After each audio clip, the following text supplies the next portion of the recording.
taking our seats, and we'll begin shortly. Thank you.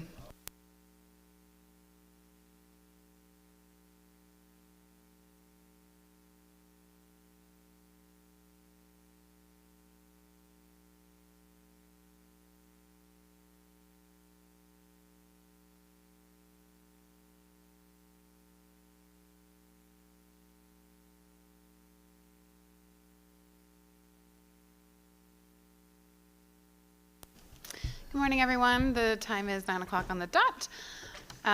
We will begin our meeting this morning. I'd like to start by welcoming you all here today on this lovely March morning. Today's Wednesday, March 13th, 2024. This is a budget meeting, so we are meeting as Committee of the Whole, not Council, so there's a difference that you may be aware of. And we're here today to discuss the proposed operating budget and water utility budget for the coming fiscal year. So I will begin this morning by taking roll call, if you don't mind indicating your presence. Mayor Matart is here, Councilor Hurdle is here. I have received no regrets from anyone, so we'll await to see if everyone appears.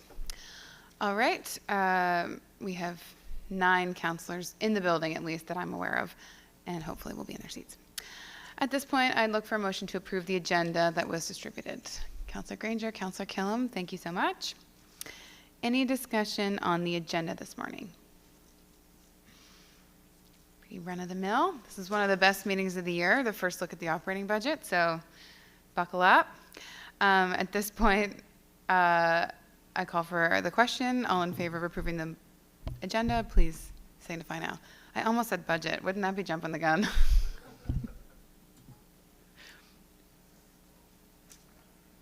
Be a nice and quick couple weeks though, wouldn't it? The motion carries. Thank you, Council. With a couple out of their seats, of course. Councilor Allen, you vote in favor? Okay, perfect. Any conflict of interest issues that anyone wishes to disclose this morning? I see none. So we'll move to item 4, financial services. And I see we have Mr. Greg Barr in front of us, Mr. Livingston here to assist. So we will turn the floor over to you. Welcome to Committee of the Whole. I'll turn your light on. All right, the floor is yours. All right. Thank you, Deputy Mayor, and welcome, Council, to our 24-25 proposed budget presentation. As you see on the screen, it relates to operating, utility, and reserve. So just kind of get the flicker working here.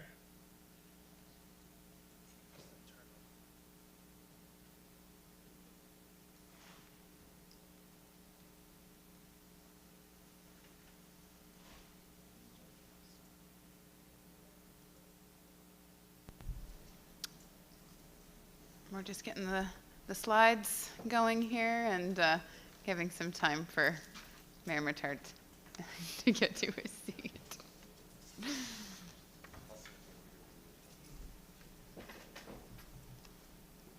All right, we're going to go old school with the slide changes.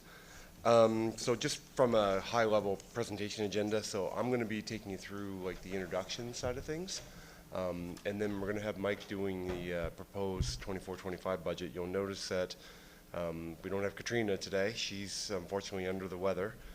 Some of you from Audit and Finance would know that she had some voice issues and she continues to have some of those concerns. So we're obviously going to miss her as part of this presentation. She's the backbone of putting this together, but Mike and I will do our best to kind of take you through it. If there's any questions, we will obviously do our best to answer them in detail. We should know most items, but obviously where Katrina's the main one, she knows the answers to all. So if we can't get them today, we'll be sure to take them and report back prior to deliberations. But we'll do our best to make sure that Mike and I can answer most everything. And we're obviously open to questions at any time during the presentation. So the first 16 or 17 slides will be me in terms of an introduction, talking about the high-level things from a budget point of view, and then Mike will walk you through all the details. I've just received a message from Councilor Meisner. She's on her way, so you should have a full house today. And also, if I don't notice your light, just wave, because sometimes I'm listening and I don't always see the lights pop up. So if I'm ignoring you, just wave at me and I will get to you Thank you. All right, thanks. So a big thing, this year and similar to last year is that we're seeing continued assessment and taxation revenue growth for 24-25 for the municipality. So when you look at the budget, you're going to see that we're building off of the 23-24 budget items that we outlined last year. And our recommendations are to continue to prioritize the municipality's ongoing fiscal sustainability and to address some significant budget influences that, as part of Mike's presentation, he'll take you through some of those. So more details to come on that. So from an assessment lift point of view, just kind of at a high level what's happened for this year, we are seeing a cap at an upper limit of 3.2%. You'll note that from last year in 23-24, that was set at 7.7%. That's obviously tied to CPI, Consumer Price Index for October to October, I believe. So a sharp reduction this year, although still slightly higher than what it's been in past years. The biggest portion of our residential assessment growth, 5% of it is related to others. So that would be major renovations, purchases, that type of stuff where you lose that cap in the initial year. All right, we're good. So as we look at that, we always look at some of the indicators such as residential tax effort. You'll note in the introduction document that we provided that the residential tax effort for municipalities at 2%, and that is less than what the provincial average is for rural municipalities, which I believe right now we're estimating at 2.2%. And you've heard us talk before in the past from the financial condition indicators that the Nova Scotia amount that's kind of established by the province threshold is 4%, where they would look at it in terms of saying this is something that's a concern. You stay in the green and add FCI if you're staying below 4. So obviously keeping it at 2 is something that's we're happy to be at a much lower rate than what the threshold is for the province. And you would have saw this in the update recently to the personal property tax reduction program. Excuse me. That's up this year from $500 to $560, and the income threshold has gone to $46,000. So you've seen that in the most recent policy, but that's something to kind of highlight the increase of exemptions that would be allowed for individuals based on income thresholds. A little bit more on the assessment lift side of things. So commercial assessment growth is estimated to be at 10.3% for the year. And we do outline in the document about how the largest 5% of the commercial employers generate more than 50% of the commercial tax revenue. And we highlight that only because it's important when you consider any kind of a tax rate adjustment to see what the impact is. It obviously affects those ones that are the larger commercial operators. So we included somewhere in the document, I don't know the exact page, where we always describe what a penny is. So a penny from the residential tax rate represents about $451,000 in revenue for the municipality. When you translate that down to an individual on an average assessed property and the average rate, it works out to $19.42 on someone's tax bill. For commercial properties, it's much lower. A cent reduction changes it to $46,000 up or down in terms of any adjustments made to that.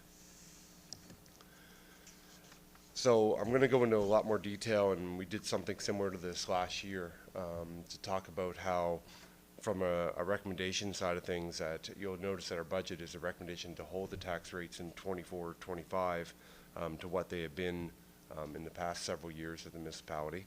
And we've got 6 kind of key areas that I'm going to talk to. Mike's going to talk a little bit more about the budget area influences that I talked about. He'll summarize those and discuss them in more detail in his presentation. The 6 areas I'm going to focus on kind of encompasses some of that, but dives into detail a little bit more about why we want to hold the tax rates. And it's obviously inflationary pressures, mandatory cost increase. I'll talk about that a little bit more.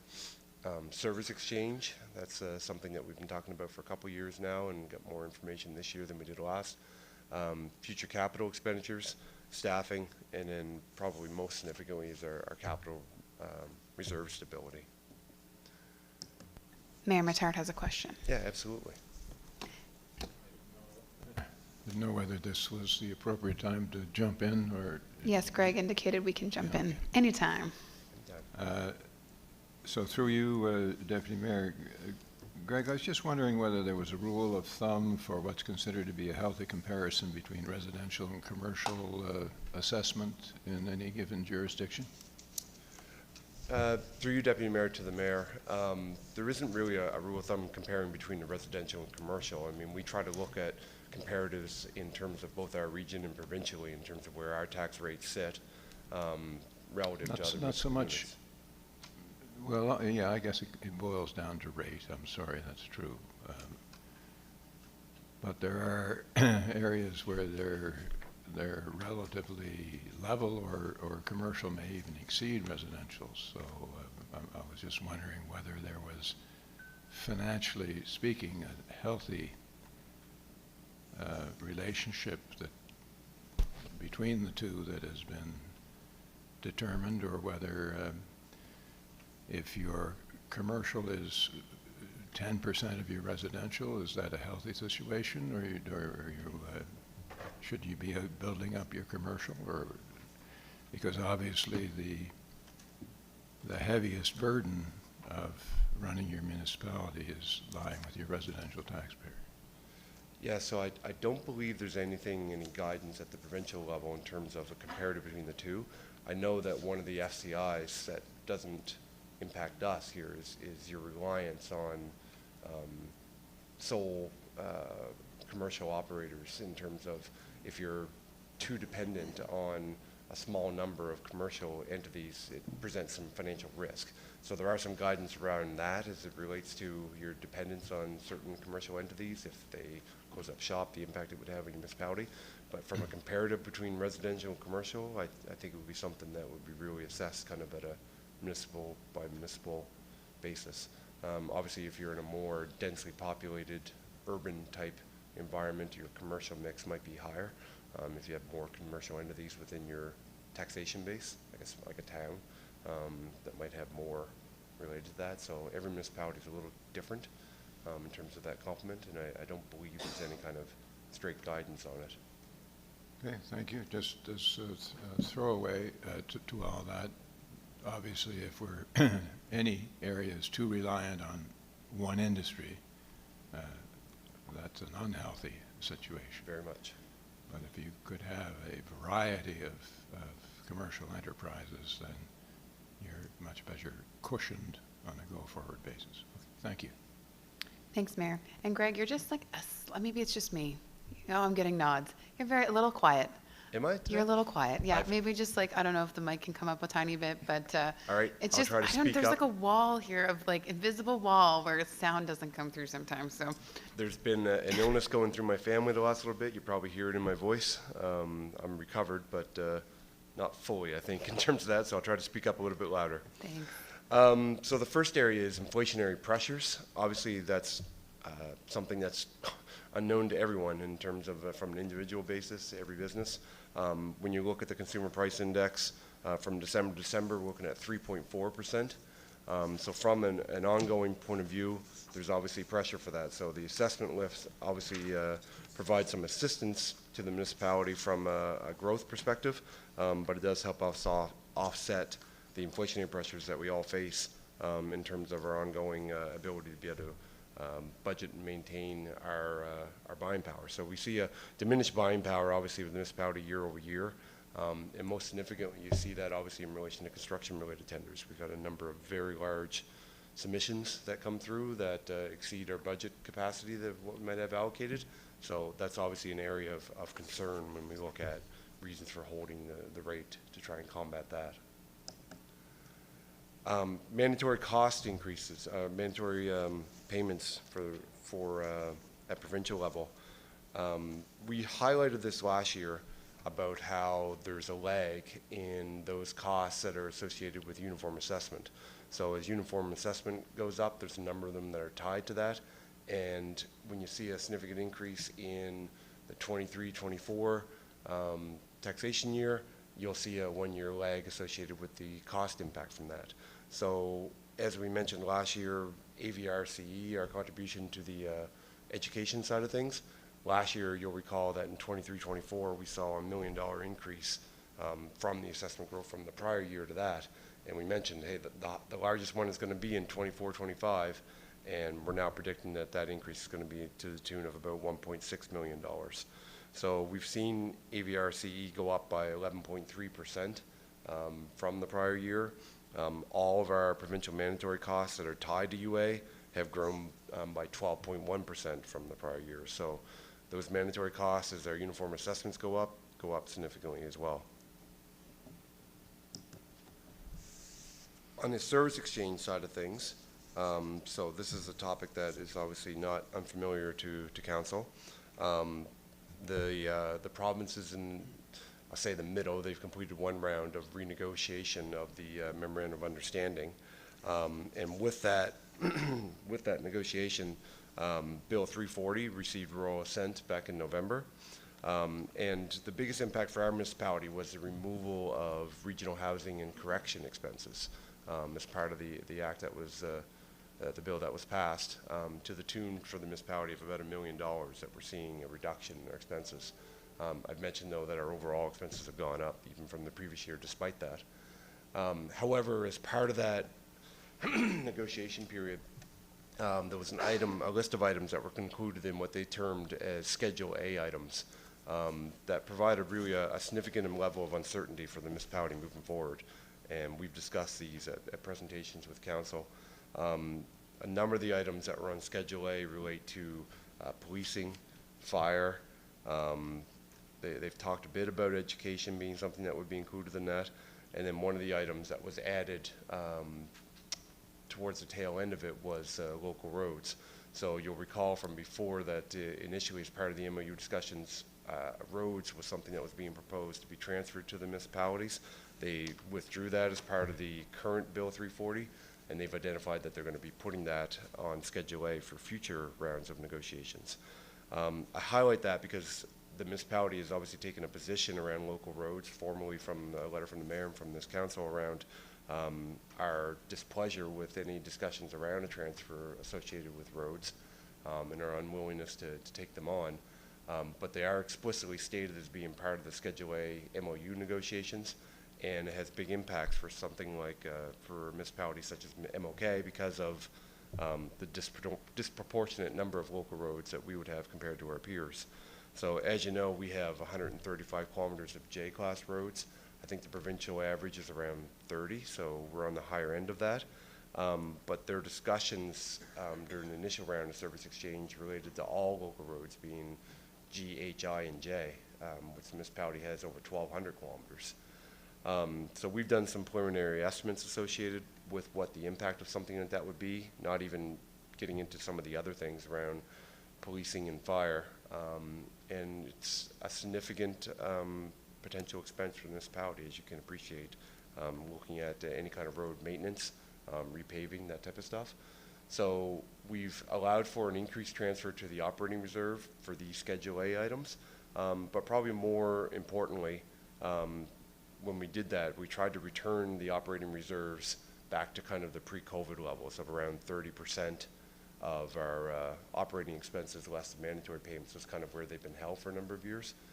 This transfer, and it's about $900,000, would allow for setting aside some money in relation to the uncertainty related to Schedule A items, but also trying to return those operating reserves back to where they were back in pre-COVID levels. So more information to come with that as we enter negotiations. I mean, it's certainly is not going to be, I think, in this fiscal year that we'll see an impact because they have to provide 1 year notice if there's a negative impact associated with it. But to just see a renegotiation that involved a reduction of expenditures like housing and correction, there's going to be a balancing side of this equation at some point that I think we can expect to see from the province, and we want to be prepared for that. The next item that we've highlighted here that I touched on was future capital. I just have a question from Councillor Armstrong, if you don't mind. Sorry. Before you move on, in reference to J-class roads, in, I don't know, the past 8 years, we've been doing this 50-50 with the province on paving of J-class roads within the municipality. And 9 times out of 10, we set a certain amount of money aside for our 50%, and very rarely do we spend it. So is the balance that we do not use put into a reserve, or does it just go back into general funds and is spent? Because, you know, if it went into a reserve over all these years, we should have some money there already built up. But that's the question. Have we done that, or has it just gone back into general funds? I believe that when you look at the unspent from the operating budget within the fiscal year, it would flow into, and I apologize through you, Deputy Mayor, to Councillor, it would flow into our overall surplus that we would have at the end of the year, and we would dispense that surplus based on the surplus distribution policy, which would pay down debt on upcoming projects or transfer to the operating reserve. There isn't a specific J-class. Is it something we should be looking at? Potentially, but it does, that particular expenditure rests with the approval of the province. And this past year, we were approved for less than a kilometer worth of paving, even though we submitted roads that totaled, I think, around 3 kilometers. So we're kind of been at the mercy of what they've been authorizing to expend without meeting what we've been setting aside on an annual basis anyway. Yeah. So potentially, we could have something set up over that, but you know, where we don't have ownership of them, we're at the very much the mercy on the 50-50 of what they approved to undertake. I guess I'm just sort of looking at it from the point of view that a few years back, the province came out and they did $2 million worth of roads, and we got quite a bit done under that. But from there forward, it was always, like you said, just like a little road here and a little road there. I mean, technically, they never amounted to a full kilometer anywhere. But in our budget, we may have set aside a significant amount of cash, thinking that you never know, right? So I'm just wondering why we wouldn't have at that point said, well, we'll take the balance of what we had budgeted, set up a J-class road reserve, so if next year, you know, we get an opportunity to do more than maybe we budgeted for, we'll have sort of that reserve there to do that. And that would have accumulated over the years and would have given us a bit of a cushion to start looking at if this transfer comes. Yeah, that's certainly an option we could look at. By default, it's transferred into our operating reserves if it was unspent. So the money would be there to be able to go to our operating reserves if we wanted to pull it, if there was an option to entertain additional paving, that the province would somehow expand that program or do something of that nature. But to date, we haven't, but it's something we could consider in the future for sure. Okay, thank you. Thanks, Councillor. Mayor Matera. Thank you, Deputy Mayor. I'm sorry, I apologize for this. I'm stepping back to education, but and you may not have the answer to this, but I have to get it off my checklist so that maybe if somebody has an answer, they can get it to me later. My understanding is there's an agreement between the province of Nova Scotia, the town of Kentville, and the municipality of Kings with respect to contribution to the cost of education. And there are reports that come forth from the schools associated with the place of residence of each of the students who attend schools, and I'm wondering if we are still receiving that list on an annual basis from the Board of Education. Do you know that? Yeah, through you, Deputy Mayor, to the Mayor. Yes, we do receive an enrollment list. It's more than just to Kentville and Kings. It would be within the AVRC catchment area, and they allocate the enrollment amounts, and that does play into the cost allocation. There is a factor, I forget the number off the top of my head, it's like 0.3046 or something associated with that. It drives off of the uniform assessment amount in calculating the total contribution amount. But yes, the enrollments do come, and we do include those in our allocation estimates. It's based on that enrollment number. Some degree for accuracy, do we? We do look at them to see year-to-year, we do look at them to see year-to-year changes, but in terms of an audit of them, to kind of see about their accuracy, we would depend on the information coming from maybe RCE in terms of the allocation. Okay. And it's based on the I think they're the residency of the individuals and where they attend. So. Okay. Thanks, Mayor. I have one follow-up from that, if I could. This might be a really niche question, but while we're on the topic, do we send a similar check to the Conseils Scolaires Provincial Acadiens schools? Like, there's 2 school boards, but we only write a check to one. Is it just a separate funding agreement, or we do not have any involvement with that school board? To you, Deputy Mayor. So there would only be, if they're not part of the AVRCE catchment, there wouldn't be a disbursement that would be made to them as part of that. The only thing that we have under the mandatory payments is through AVRCE. Interesting. Unless Mike or Katrina are able to provide more information to me, and we've got, we only send funds to AVRCE. Yeah, Katrina's telling me in the background here. That's interesting. They must have a separate funding agreement entirely with the province. They're just curious that, we do have 2 separate school boards, but we're only sending money. It must be coming from somewhere else. But anyway, just curious. All right, thank you. So moving on to the future capital.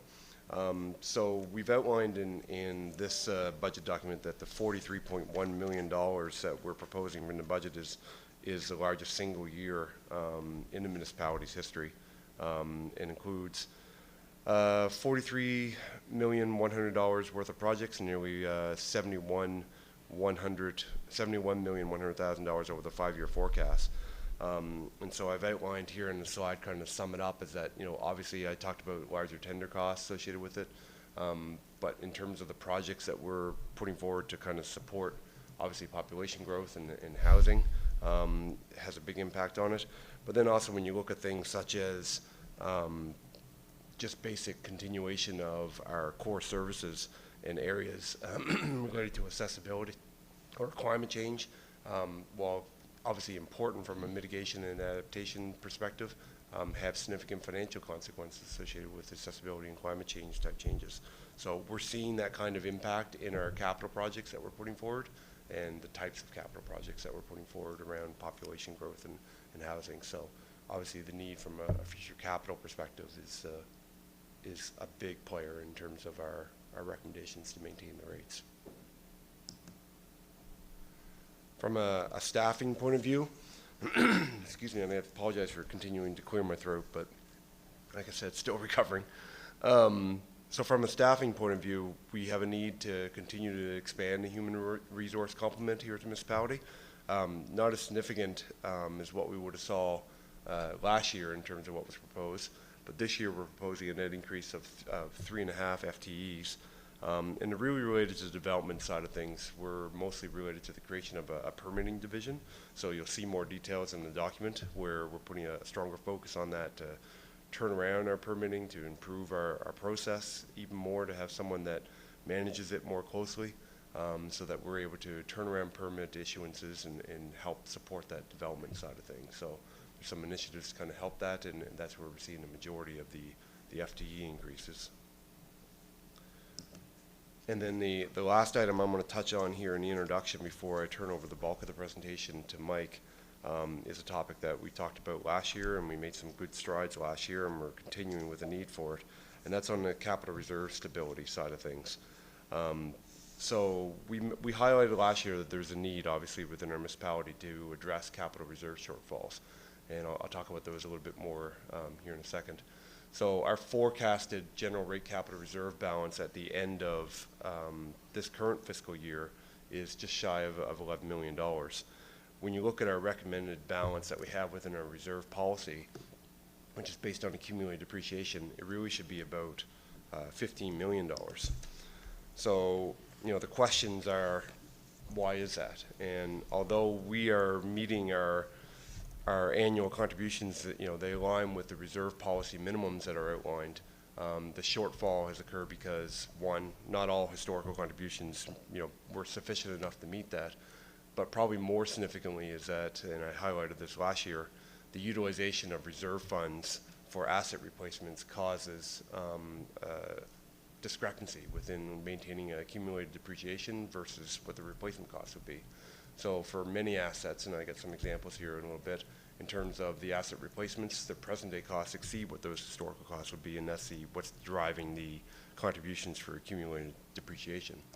So when you look at our efforts to remedy this, they began last year in the budget year. We made some good strides. And so what we see here is that there's really kind of a two-step process. We're still in step one. We highlighted this last year, was that we want to attain the reserve policy's recommended balance. So that's to look at it from a accumulated depreciation perspective. The optimal balance that's there in the current policy relates to looking at it more from a replacement cost perspective. First step is really let's get to the accumulated depreciation first, and I'll talk about here the next step. We highlighted last year that will take multiple years. We began additional contributions last year in 23-24. We're budgeting an additional $2 million contribution in 24-25. And so we see that based on that additional contribution, those general rate reserves would be coming up at projected to be at 92% of accumulated depreciation by the end of this coming fiscal year. So with that, just to kind of talk a little bit about, I'll come back to that in here in a second, but the second step that we talked about prior, and I want to highlight it again, is that we need to, once we kind of get to the point where we've stabilized things from accumulated depreciation, we want to take a closer look at our policies and consider some policy revisions that would allow us to better look at what the replacement assets, how they would utilize those reserves, and how there would be a correlation that's more closer to what the replacement cost would be versus the historical cost. And a very simple example we used before, and we brought it to Audit and Finance again this year, is to look at vehicle replacement. So back in 10 years ago, we acquired vehicles at a cost of about $20,000 per vehicle. So we've been contributing to the accumulated depreciation reserve fund at that rate of the $20,000 for those vehicles. Well, obviously the replacement cost of a single vehicle now is much higher. And the type of vehicles, in full disclosure, is that we're looking at hybrid vehicles. They're more expensive, but we're looking at costs closer to $75,000 now. So just from that one simple example, you're seeing that we've got an unfunded replacement cost issue that's happening with our capital reserve funds. So really what it is that we're deferring the responsibility for the cost of replacing those vehicles by just contributing to our capital reserves based on accumulated depreciation. We're not considering the bigger impact on the replacement costs, and we're really deferring those to the future ratepayers. So with those kind of inflationary pressures, especially when you look at things like vehicles, but when you look at things like the major construction projects, and we're a major buyer, obviously, of construction services for critical infrastructure, whether it be sewer, water, those types of things, we're seeing those types of reserve deficits as well associated with accumulated depreciation being the benchmark. So this inadequate reserve contribution and utilization really creates significant rate pressure for future ratepayers. And so what we want to do from a capital reserve point of view is to continue to address the current reserve deficit relative to accumulated depreciation. So we're going to continue to make contributions in the proposed budget this year in 24-25. There would be an additional one that would be needed next year to try and bring that closer to 100% based on how things unfold in the proposed year. So additional contribution 25-26. And then really to come back and look at policy and reserve management changes to ensure that we've got sound financial and asset management practices. And as part of that, we want to look at those infrastructure. When you look at things like critical infrastructure, there's a lot of opportunities for third-party funding that would be available as well. So we want to make some good policy decisions around, do we have to have it at full replacement cost, or can we reasonably estimate what we might get from third-party funding, and come up with some good estimates that would make sense in terms of what those replacement cost balances would be without being fully funded and overstated based on what we reasonably might get from third parties. And then we want to make annual contributions that really reflect those asset service periods. So the life of those, we should make sure that the contributions address those so that when the replacement costs come, it isn't deferred onto future ratepayers. And then really get about to eliminate that current asset replacement, and we kind of term it as an unfunded liability that's sitting there that's not recognized anywhere, but we know it's there from a current asset replacement point of view. So what we're talking about really provides tax rate stability for our current ratepayers, and probably more significantly, tax rate stability for future ratepayers, so they're not bearing the costs of not funding our capital reserve and replacements appropriately during these times right now.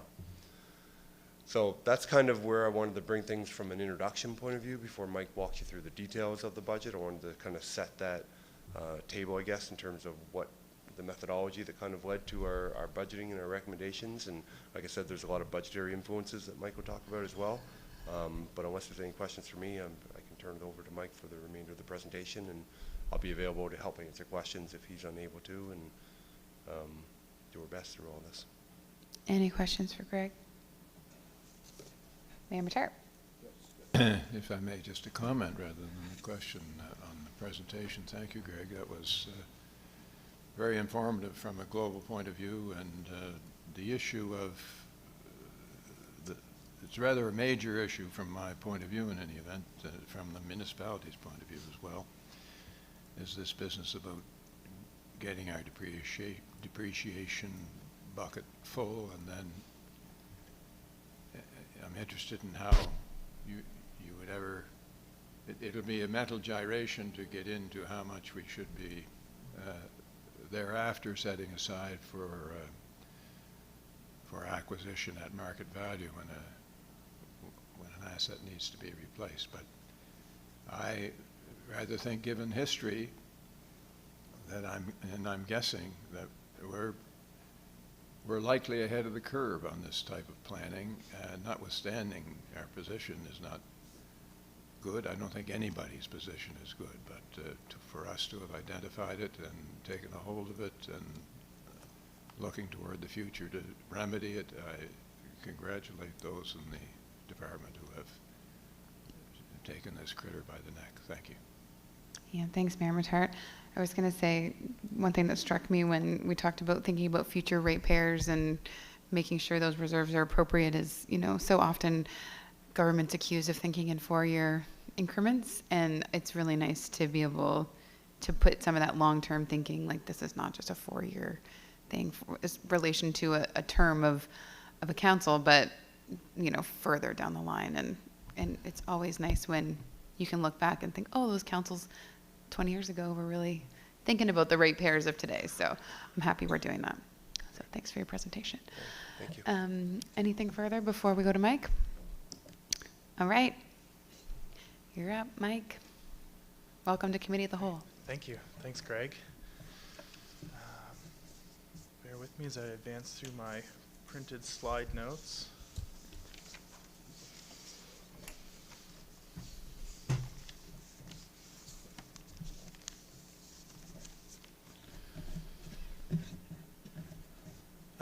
Before I start going in through the more detailed information contained in the operating budget, I wanted to loop back to the conversation on J-class roads. There is a small component of the general operating reserve that is related to the extra excess for J-class roads. Normally, how that's used is to offset the cost of further J-class work in future periods, and is sort of cycled through. But it does make up a portion of that annual surplus amount, and it's subject to the terms of our surplus allocation policy. And interestingly, the surplus allocation policy would require that if there's budgeted use of long-term debt, that surplus is directed towards offsetting and not utilizing long-term debt.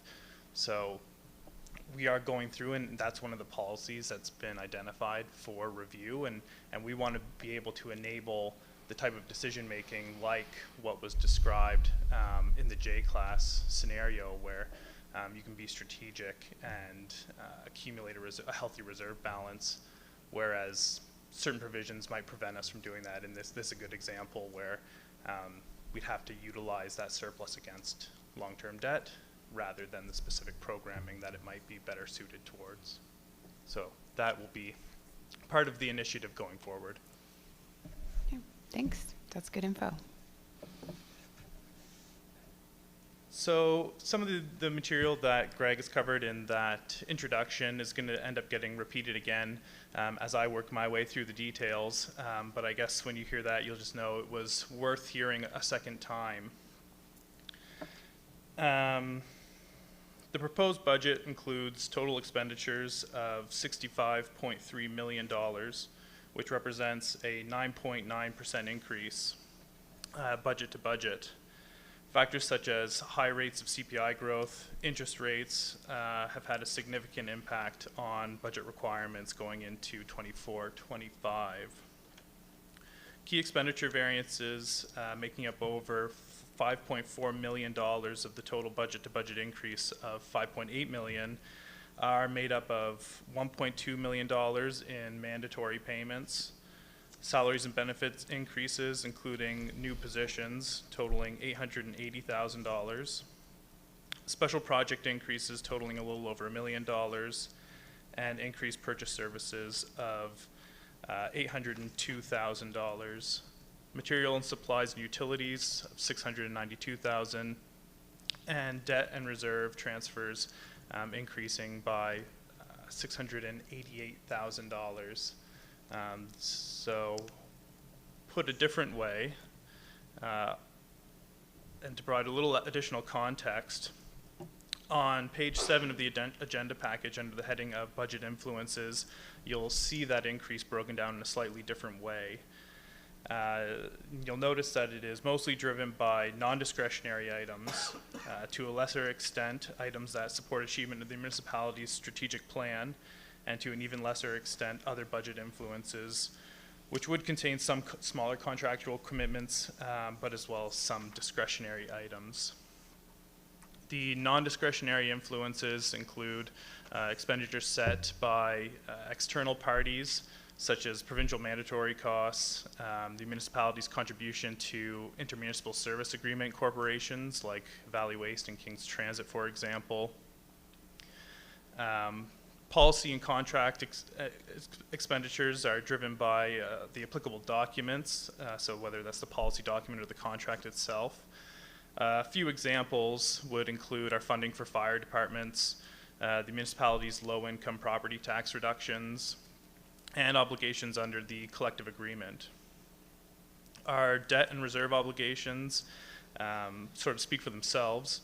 The municipality is required to meet its ongoing debt obligations, and then the reserve obligations are tied to policy, so probably could have been included in the policy category, but felt appropriate to separate them individually. The strategic plan influences are broken down into two components, one related to the special projects, which has already been presented by the way of the project and capital budget 2 weeks ago today. And the other piece is additional human resources required to carry out the strategic plan. The other budget influences capture everything else and represent only a 1.7% increase of the budget from 23-24.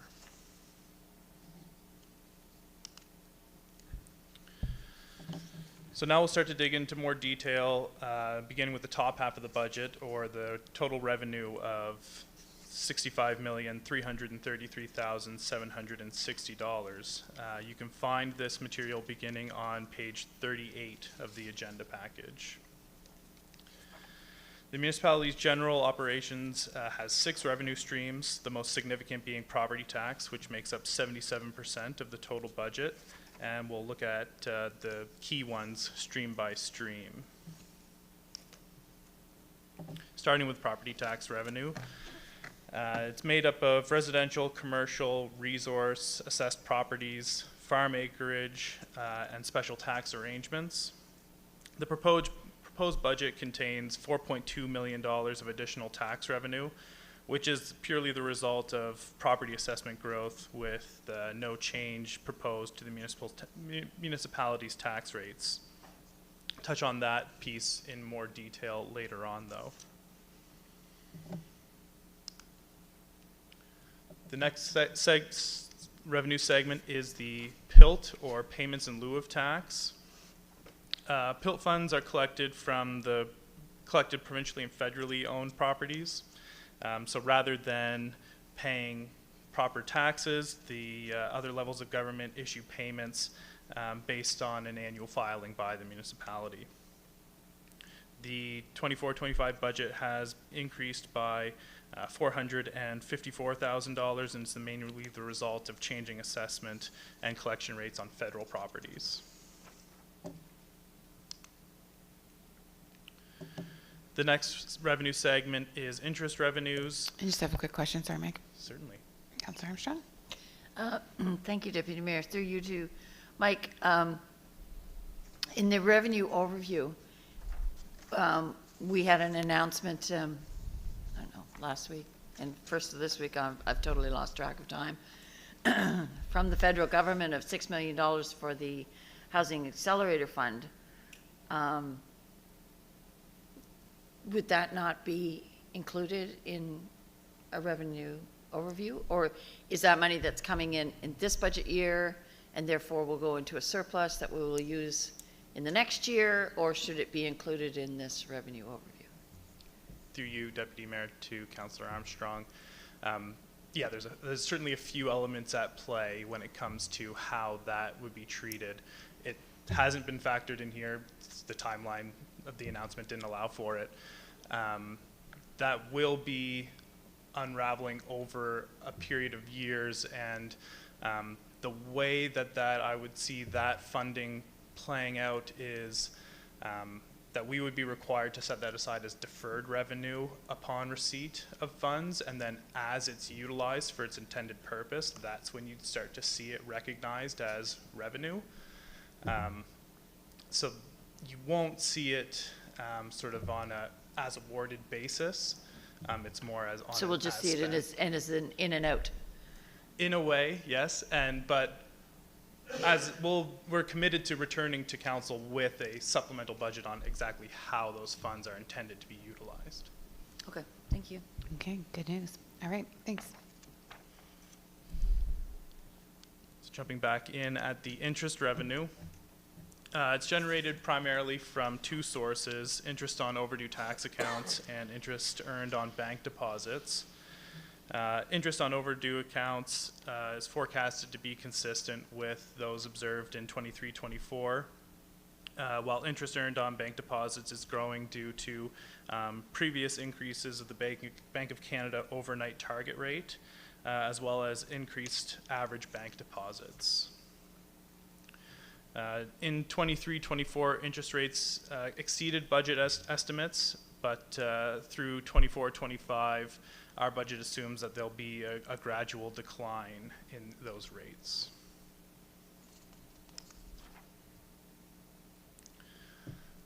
And the last revenue stream I'll touch on is the departmental revenue.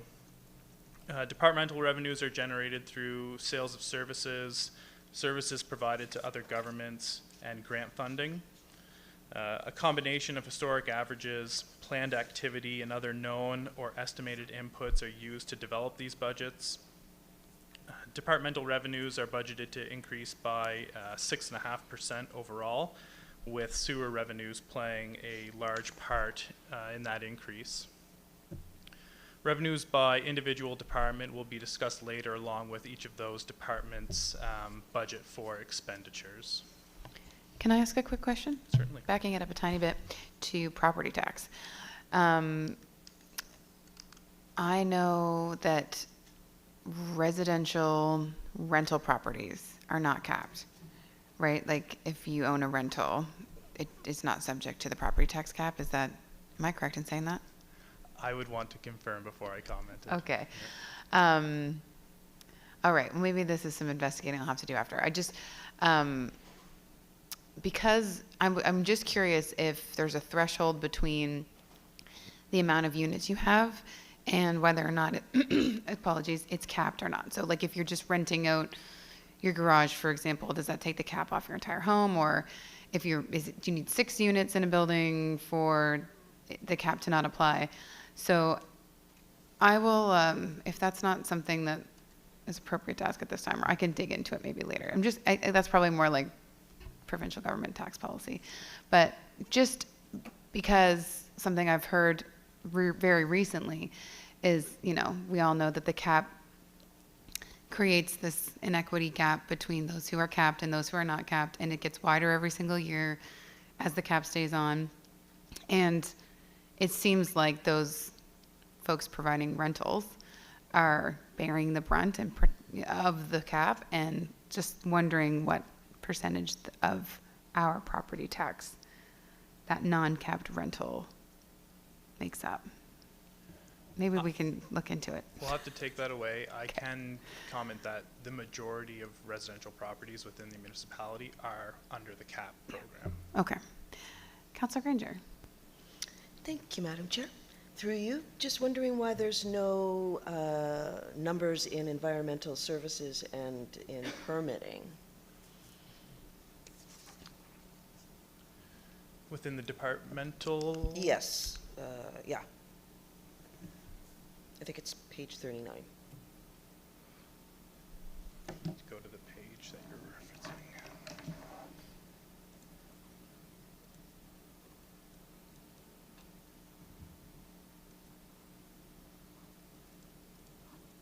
Page 39? Yep. It's kind of hard to tell because our Departmental numbers are mashed together revenue. on mine. It's under departmental revenue. Environmental services and climate resiliency isn't projected to have any revenue. Right, so through you, Deputy Mayor, that department simply doesn't have like proposed grant funding that's coming in. They don't have a sale of service type model, I guess, that you might see. For example, in the inspection and enforcement division, you'd have revenue streams related to inspection services provided on behalf of other municipal units. That type of departmental revenue collection, where environmental services hasn't yet found a revenue stream of their own and may never. Okay. And what, if I may, Yeah, of course. and in permitting, there's also no forecast, no change, no actual, but Through you, permitting. Deputy Mayor, the permitting division is a brand new division introduced within this budget. I'll cover it in more detail later on, but that's the reason why you're seeing just revenues included in the proposed 24-25. Those are revenues that have been reallocated out of the planning and development division. That's why you can see the decline of 96.3% over in planning and development. It's moving those revenues down into the new permitting division. Thank you. Thank you. Good questions, Counselor. All right, we're good.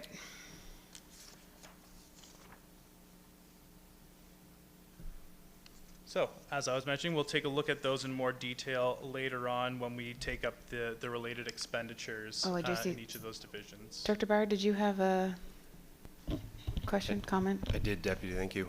Just in relation to your CAP question, so the CAP eligibility requirements are set by the Nova Scotia Assessment Act and aren't really driven by PVSC. But as it relates to residential properties with less than 4 dwelling units or vacant resource property, the CAP does apply to those. So if it's less than 4, it would be eligible for CAP. That's very helpful. Thank you. And I'll credit Scott McKay for getting that over to me. Thank you, Scott during the McKay. presentation. Thanks. And Greg. Okay, sorry, Mike, we can keep going. No worries, that's good information to have shared. So before moving on into the expenditure side of the budget, I'd like to loop back and take a closer look at some property tax related information and trends. This material can be found beginning on page 42 of the agenda.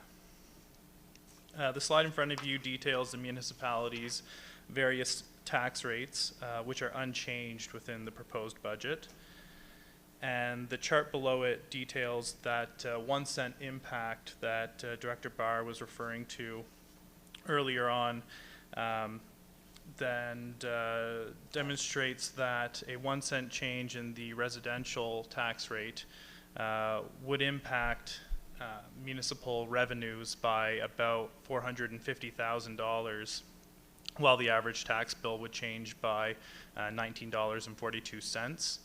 And then the commercial adjustment, a 1 cent commercial adjustment would impact revenues by about $46,000. Property tax revenue is collected based on current year Should I pause for the question? Oh, thank you. Councilor Armstrong. Agricultural, sorry. agricultural land is not taxed. And I'm curious to know, in our zoning, we have A1, A2, all that stuff. Got a PAC. Very technical. I'm using yes. all the big words. All that stuff. Is A2 land non-taxable? Or is it strictly A1? I do not have the answer offhand. Perhaps our friend Scott McKay, listening in remotely, would have a good answer to that question, and we can get back to you. Trish does. Trish has her light on.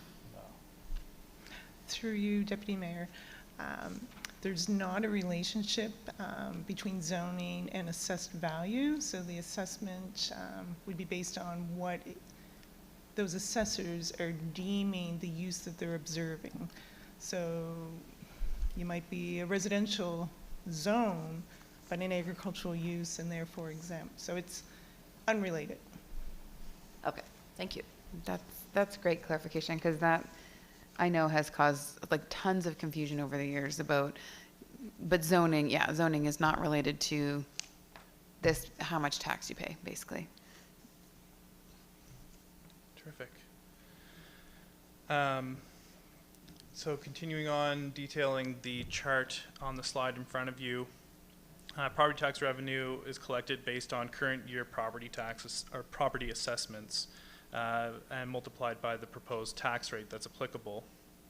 And then when arriving at the final revenue figure, there is a small allowance that is made for potential appeals in assessed values and decreasing assessed values as a result. Growth in residential assessment stands to be the most significant contributor to increased revenues. And the chart on this slide, which is figure 10 on page 43 of the agenda, demonstrates revenue growth for each class of property over 5 years. All increases demonstrated here are the result of assessment growth only, as the rates have been held across all years of that history.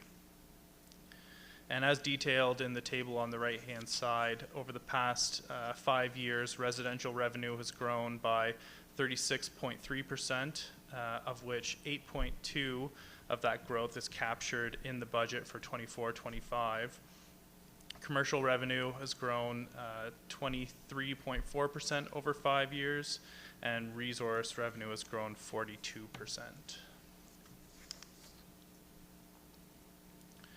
Uniform assessment, which is often abbreviated to UA, is the municipality's total taxable property assessment. So that's all of the assessment groups on the previous slide combined, plus an additional amount that's based on the value of funds that are received through special property tax arrangements, such as the arrangements with Nova Scotia Power.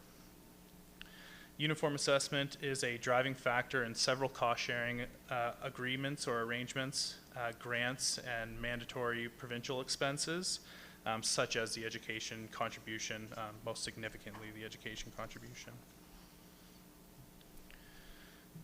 The chart on this slide, which is figure 11 on page 44 of the agenda, compares the historical change in uniform assessment for the municipality, rural Nova Scotian municipalities, and the province as a whole.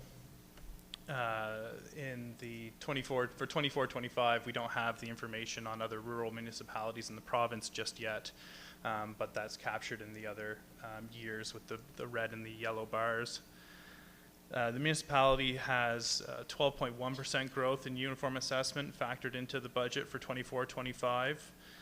And the increase in uniform assessment for the coming budget year is tied to the significant increase in assessed property value, which was experienced back in 23-24. So there's a 1-year lag in that UA figure.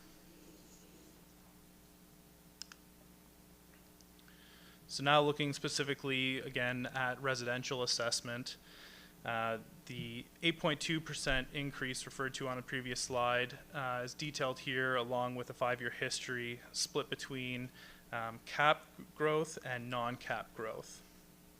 The Nova Scotia Capped Assessment Program legislation places an upper limit on the annual increase for residential property assessments. Cap is based on Nova Scotia October Consumer Price Index and applies to all residential properties unless they were purchased or had a major renovation during the year, and the exception that we just went over. The chart on this slide is figure 12 on page 45 of the agenda, and it distinguishes the cap portion of assessment growth from growth through property sales, new construction, major renovations. The majority of homeowners, as I previously mentioned, within the municipality have their assessment increases subject to the cap legislation and the 3.2% increase into 24-25.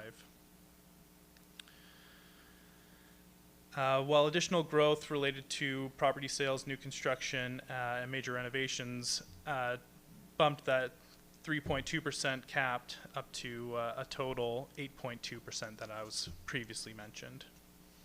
So the yellow portion of the bar on the far right-hand side of the chart.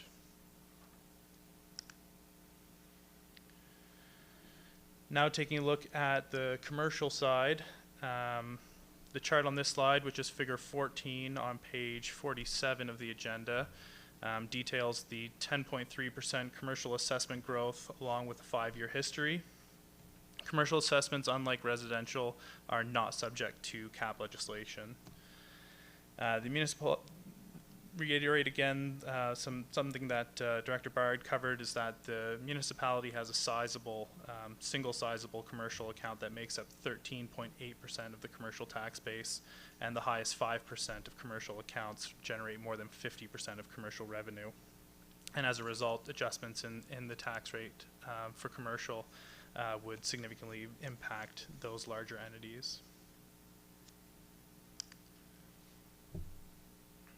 So property assessment was one component of the tax formula. We'll now look at the other part, which is the municipality's residential and commercial tax rates. Starting with residential, the chart on this slide, which is figure 16 on page 49 of the agenda, compares the tax rate plus applicable area rates for properties in various areas of the municipality, as well as comparing to 3 local towns. The municipality's residential tax rate is below each of those neighboring towns and is also 13.4 cents below the average rate for rural municipalities in Nova Scotia, with that average rate being 98.7 cents per $100 of assessment.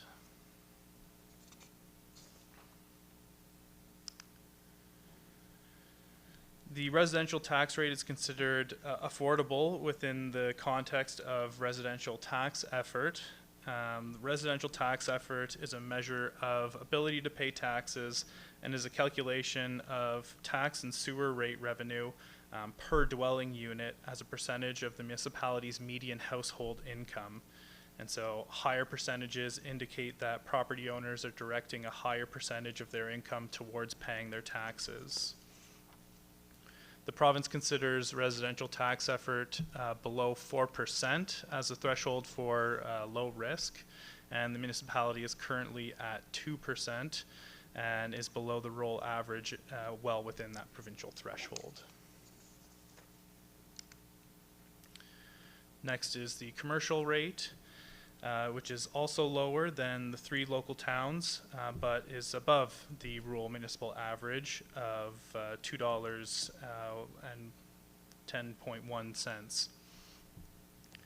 The chart on this slide shows the rate comparison throughout various areas of the municipality, each being impacted by its own area rates.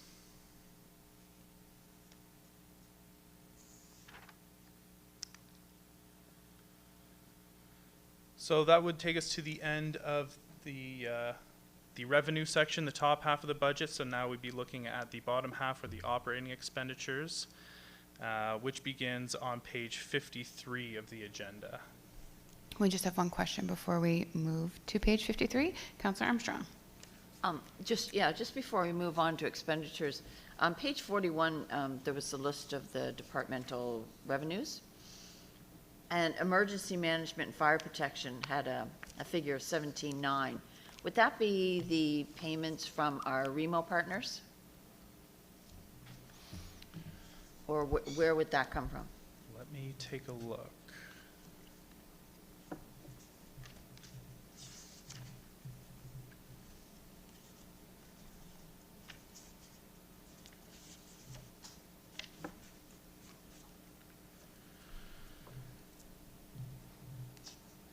That revenue is mostly made up of a grant received from the province for civic addressing. Okay, thank you. Thank you. Okay, no further questions? I think we're Terrific. good to go into the operating expenditures. Awesome. So the pie chart on this slide shows a percentage allocation of each dollar of the municipality's revenue. Beginning with the dark green section in the top right is the education contribution at 24%, or put another way, 24 cents of every dollar of revenue. The next segments are salaries and benefits and the RCMP and prosecution costs, which are just below 15% each. Continuing around the circle are gradually reducing amounts that eventually make up the total expenditure budget of $65.3 million. The first category is mandatory payments, with a total budget requirement of $27.4 million. These are detailed on page 55 of the agenda. And mandatory payments are items that the municipality has no discretion over and form the single largest group of expenditures within the budget. Municipal Reform Bill 340 received royal assent on November 9th, 2023, and removed the requirement for municipalities to fund regional housing and corrections. This represents a decrease of a little over $1 million in the expenditures in the 24-25 budget. But even with the reduction in housing and corrections, the proposed budget contains an increase of more than $1.2 million in mandatory payments, which is mostly due to significant increases in education and policing related costs. The education amount has increased by 11.3% based on uniform assessment and student enrollment figures. The 24-25 increase is tied to high assessment growth from 23-24, as I mentioned, that one-year lag in the translation of assessment into uniform assessment. And it's likely to result in another large increase in the future year in 25-26. The RCMP amount is estimated to increase 6.5% based on best estimates and using available information and historic trends. And as mentioned by Director Barr, there's still a fair bit of uncertainty as it relates to service exchange in the Schedule A items and the impact that they could have, especially in this section of the budget, the mandatory payments.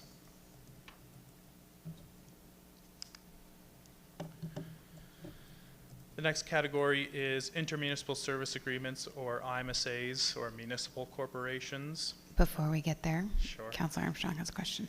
Always coming in late. It's okay. Sorry. The regional library, in the slide that you just went through, I believe that we saw a letter that came from the library board, I think to the province, asking for an increase in funding. Do we anticipate seeing a request from them this year of an increase? Is this figure that you have here? I know it looks like it's the same amount from previous years, and I'm just wondering if that's a guesstimate, rolling average, or is that the actual request from the regional library?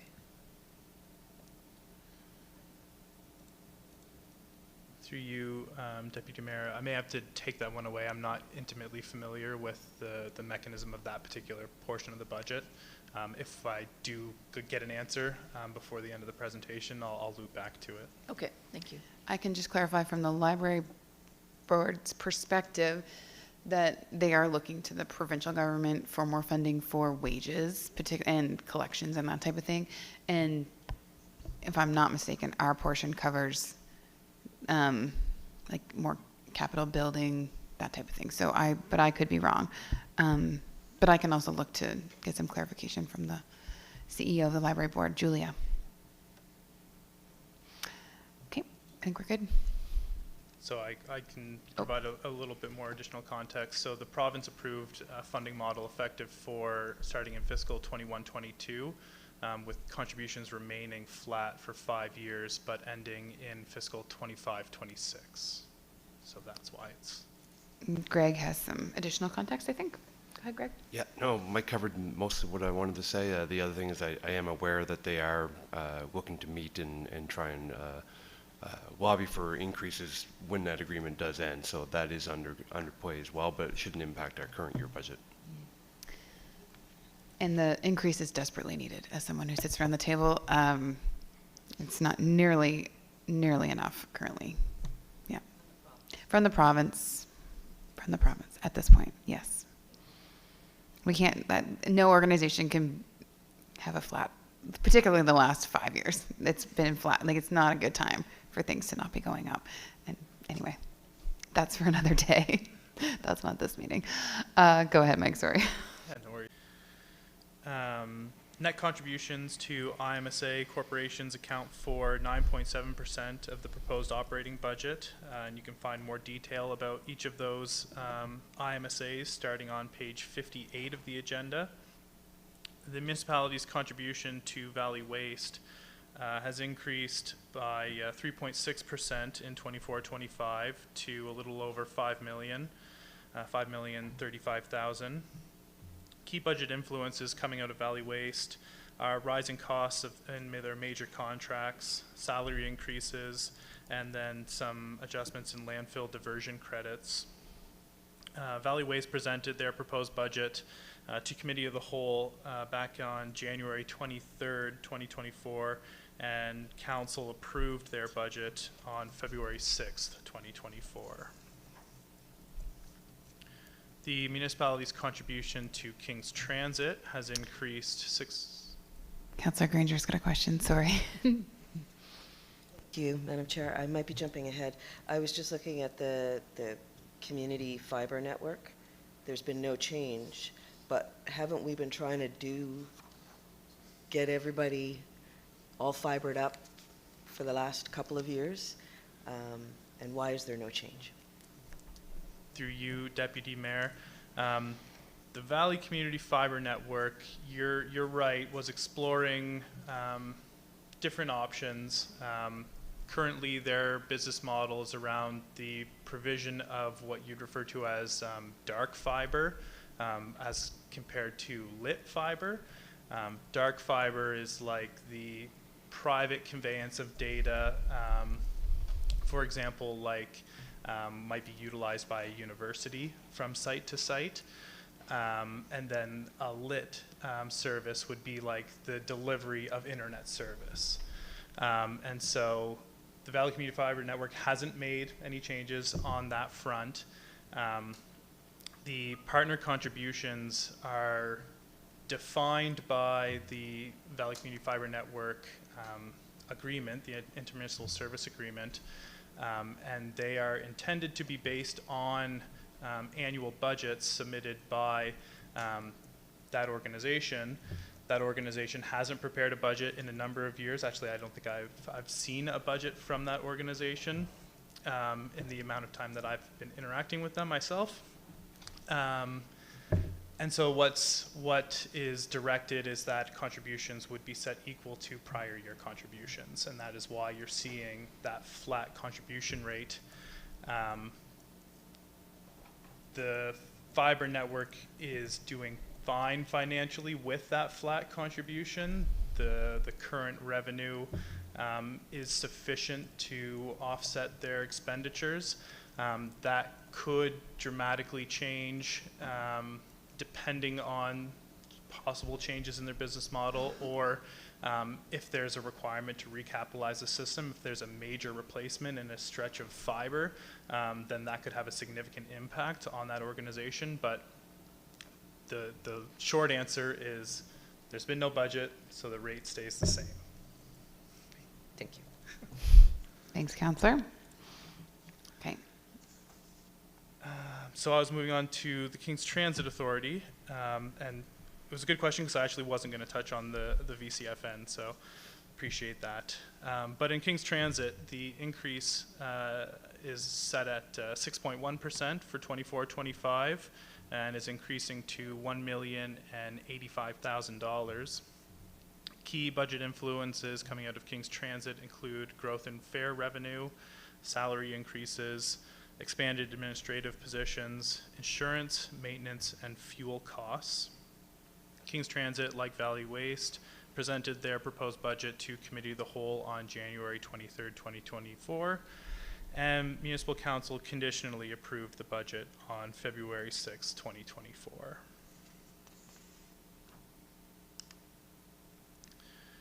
So now we'll start to get into the various departmental segments, starting with legislative, with a total tax levy requirement of $752,000, an 11.9% increase over prior year. And you can find material on this component of the budget beginning on page 61 of the agenda.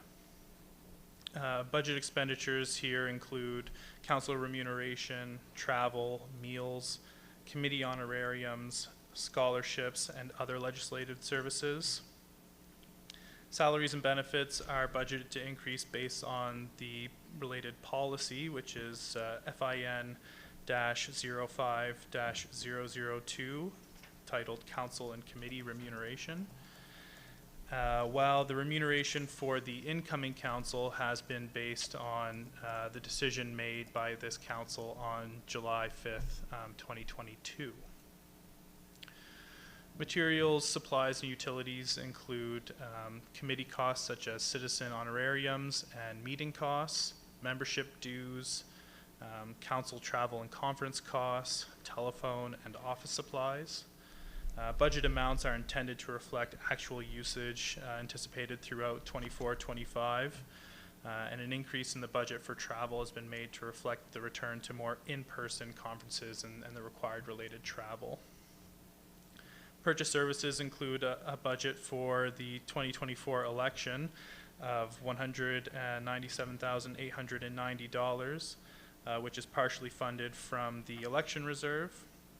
And the full election budget is available on page 64 of the agenda. The next department is administration, with a total tax requirement of $4,343,000, and can be found beginning on page 65 of the agenda. The administrative department covers the office of the CAO and deputy CAO. In this department, sorry, I already mentioned the tax levy requirement. On the revenue side, there is activity revenues, grants, and transfers. Activity revenue includes revenue generated from recreation programming, such as aquatics, day camp, seniors programming, as well as some rental income. Grants represent funding received from other levels of government for recreation programming, summer student positions, and this budget reflects anticipated available funds for the planned programming. Transfers from other funds includes carried forward reserve funds for ongoing projects. Reserve transfers are detailed in the operating reserve section of the budget later on. On the expenditure side, salaries and benefits in the administrative department are decreasing by 5.4% over prior year. The change primarily relates to the reallocation of positions amongst departments. The 23-24 budget also included an allowance of $250,000 to enable the municipality to action recommendations of the independent salary and benefits review completed during 23-24. That allowance, which is reflected in the administrative budget in 23-24, is now allocated throughout the various departments in the form of salary adjustments based on the results of that review. And this next bit that I go over is going to be applicable across every single department. And so it's my intention just to highlight it now and make little to no reference going forward, but also included in the salaries and benefits within all departments are approved non-union rate increases in accordance with the policy HR-06-019 titled Non-Union Salary Administration, and then of course unionized increase in accordance with the terms of the collective agreement. And then there's a slight offsetting factor in the form of an allowance for vacant positions. So that's going to be true for every single department. I'll probably just make a brief reference to it, but it is, the key point is to understand that those increases are tied to both that policy document as well as the collective agreement.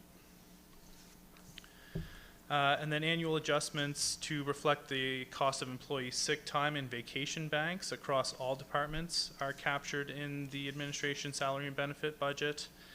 And recreation programming salaries have increased by just under $9,000 related to enhanced kayak and paddling programming and updates to the active school programming, aquatics, and general rec programming.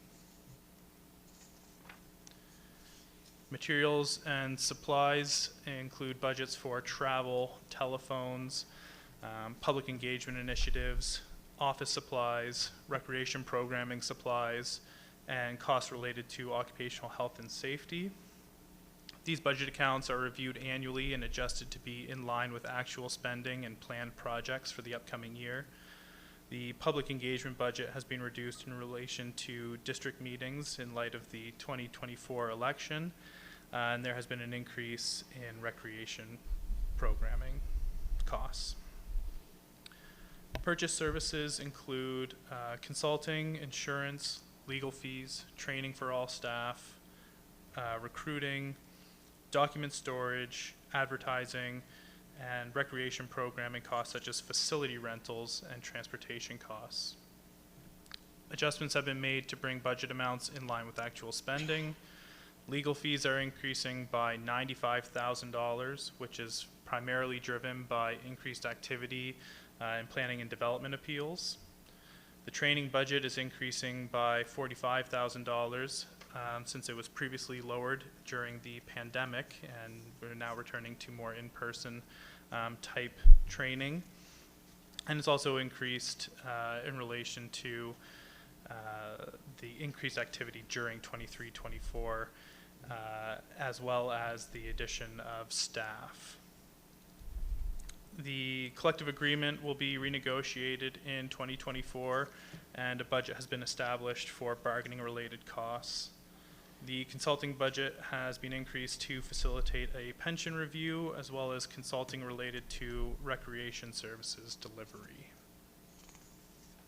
Before I move on to the next section, is there a question? Is the next session finance and IT? I just have a small additional piece to touch on in administration. Okay, and then I think we'll take a break if folks are okay. I need a coffee. So I'll get through this as quick as I can, and it You're okay. should be brief. Special projects are also budgeted within the administration department, or at least the piece that's to come from the general tax rate or reserves. And these items were brought forward through the proposed capital and project budget 2 weeks ago, which included details on all of those projects. And so the table on the slide summarizes the required operating funding for those 15 projects, totaling $2.4 million budget for each of them together, and just under $1.5 million to be pulled from operating reserves, mostly related to funds that have carried forward for continuing projects. Break time. All right, Councillor Burgess. Yes, sorry. I was just digging around for our minutes, but so I'm back a few slides, but for the remuneration for elected officials, we did table that motion. I'm just wondering, has it come back before council again? Because I'm not sure that it has been taken off the table for the No, increase. it did come back, and it was It did? passed for the next year's council. Okay, Yeah. I just wasn't sure because Mike quoted the July meeting, and in that meeting we tabled it, so I wasn't sure. So Okay, interesting. just wanted clarification on that. Thank you. I did. When we return from the break, I'll bring the proper Okay, motion perfect. date. Yeah. I just couldn't remember the date of us, so I just want to verify. Thank you. Okay, Mayor Matard. I was going to turn my light off. I'll delay the break a little longer. But my understanding At is your own that risk. that we did pass the resolution. Yeah. And then Councillor Armstrong made the point that there was still an opportunity to revisit it prior to the end of the term if we wished, or to leave it to the new council to revisit if they chose, depending upon whether it remained a realistic figure as we approach the end of our year. Yeah. If you Google Kings County Council salaries, some people do, it comes up as like the suggested, what they will be, actually. It's interesting. Clearly, I am young, but my memory is not nearly as good as the mayor's, so. And with that, I think we'll take a little break and give all our brains a little break from the numbers and grab some coffee. And we'll just take 10 minutes if that's okay, and just come back at 10:35. Thanks, everybody. And thank you, Mike. You're doing great.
All right, we're gonna get started again.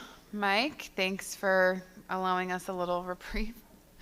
Not that it's not interesting, it's very interesting. It's just a lot of information all at once. So, thank you.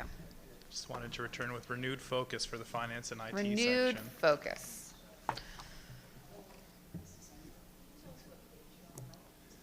We're at 74. Finance and IT will pick up on 77. It's hard to read these.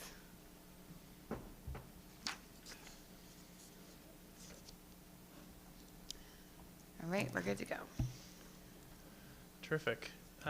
Before I dive into the finance and IT department,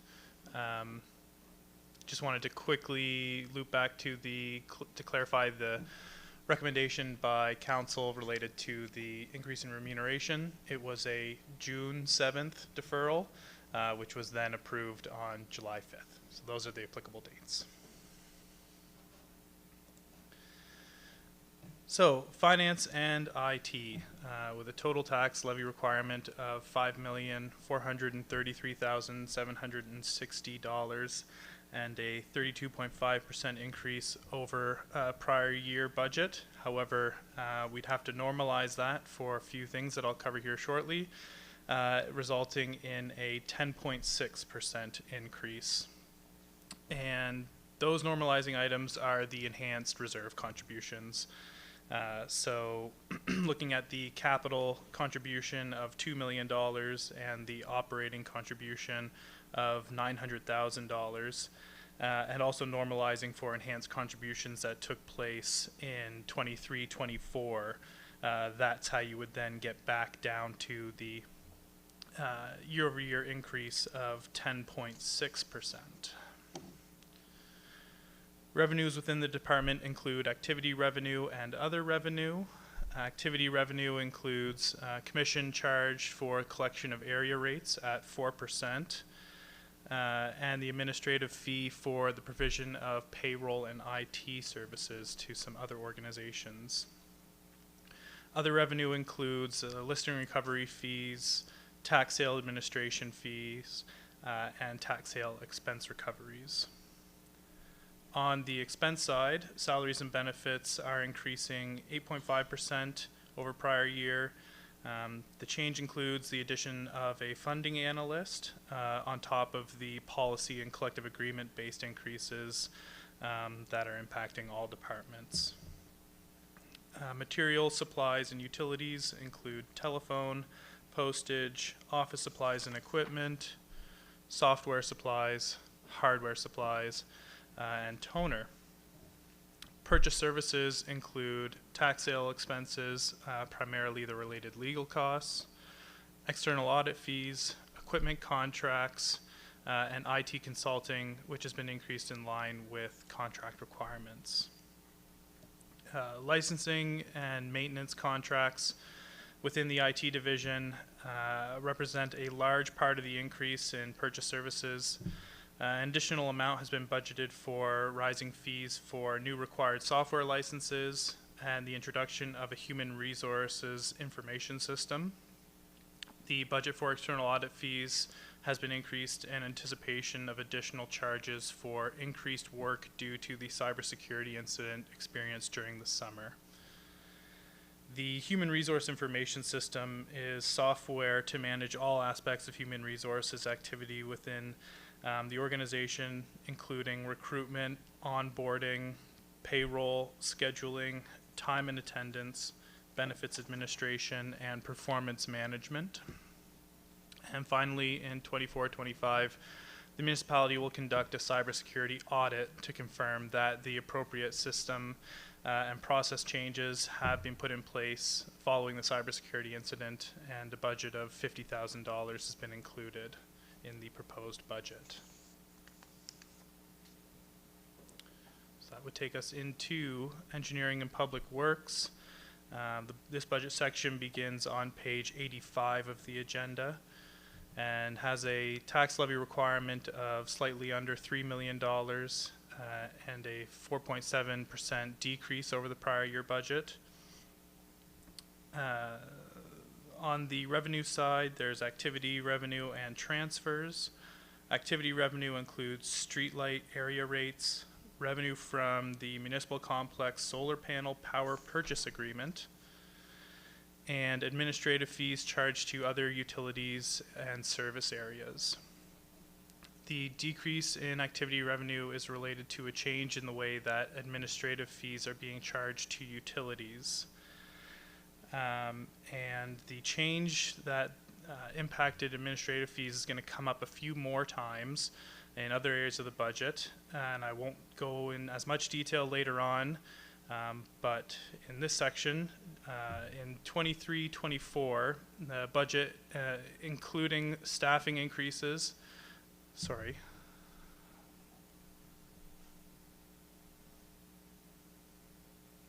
Oh. So in 23-24, the budget was increased to include staffing increases within a new department, or what eventually became a new department, the Environmental Services and Climate Resilience Department. That department, commonly referred to as ENV, was formed with the hiring of a new director and reallocation of certain positions from the Engineering Public Works Department, and I think some from administration. The municipality's organizational chart and departmental charts are included throughout the budget document. And as part of the budget reassignments, staff and other various budget accounts, as well as utility admin fees were adjusted. And it removes a component in the admin fee related to departmental management. And so instead of those positions being factored into an administration fee that's charged to those utilities and service areas, instead a ratio of time on a position-by-position basis is being directly allocated into the salaries and benefits in, for example, the municipal sewer or the Greenwood water utility. And so when that situation comes up later on a few more times, I'll refer to that as the ENV reorganization. But basically that's just the overall change in the reorganization of an extra department, and then the way that administrative fees were structured. So on to the next revenue item, the transfers from reserves, which relate to the annual payment of a Government of Canada lease to house a civilian air park at 14 Wing Greenwood. The reserve has been set aside to make these payments for the full term of that lease. So that's what those revenues are related to. Moving on to the expenditures, salary and benefits have a 2.7% increase. That includes the policy and union increases, but is also being impacted by the ENV reorganization. Materials, supplies, and utilities have increased as a result of a change in treatment of costs related to the EPW Operations Center. Those costs are now recouped through the administrative charge. It's also kind of part of the whole change of the ENV reorganization, rather than through a direct allocation. Maintenance, vehicle, utility, and supplies are budgeted to reflect actual usages, and power rates, including streetlight charges, have seen significant increases. In purchase services, that includes contracted services for janitorial services, snow clearing, engineering consultant fees, lifeguard services, J-class road paving, and insurance. And those budgets are reflected, are intended to reflect actual and planned usage. The decrease relates primarily to J-class road paving, which varies from year to year based on Council's approved priority list and the estimated cost per kilometer.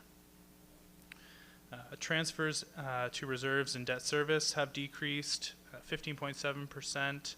The 23-24 budget included additional capital reserve contributions to replenish funds previously diverted to the COVID-19 reserve, which was a one-time transfer and is not reflected once again in 24-25. This next slide speaks specifically to streetlights. which are captured within the EPW budget, both the costs and revenues associated with streetlights. And you can find this information on page 93 of the agenda package. An annual fee is charged to properties located within 100 feet of a service streetlight area. The fee is set on a cost recovery basis and used to fund those costs directly related to providing the lighting. And the amounts are set out under the fees policy, FIN-05003. In 2023, power rates increased by 10.8%, which was not anticipated at the time of the budget, and has resulted in a projected deficit in streetlight accounts. So streetlight rates require adjustment due to the rate increase, as well as the need to fund the 2023-24 deficit. Sorry, I meant to mention rate increases expected for 24-25. Assuming continued moderate growth in dwelling units and factoring in estimated average Nova Scotia power increases of 3% per year, we estimate that the rates within the tables on the slide would be required to sufficiently fund the related costs.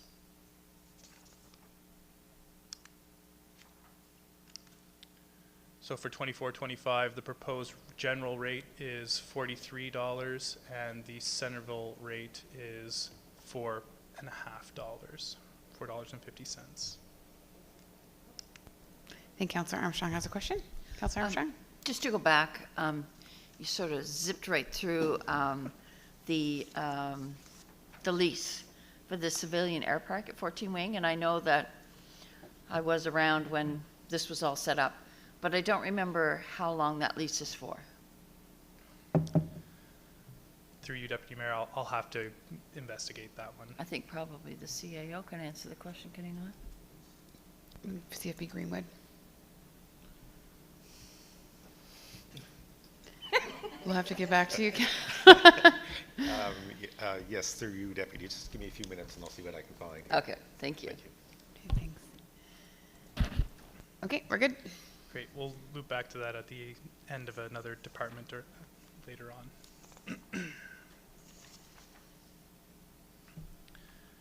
All right, so on to environmental services and climate resilience, the department at the center of that E&V reorg, showing a total tax levy requirement of $575,000.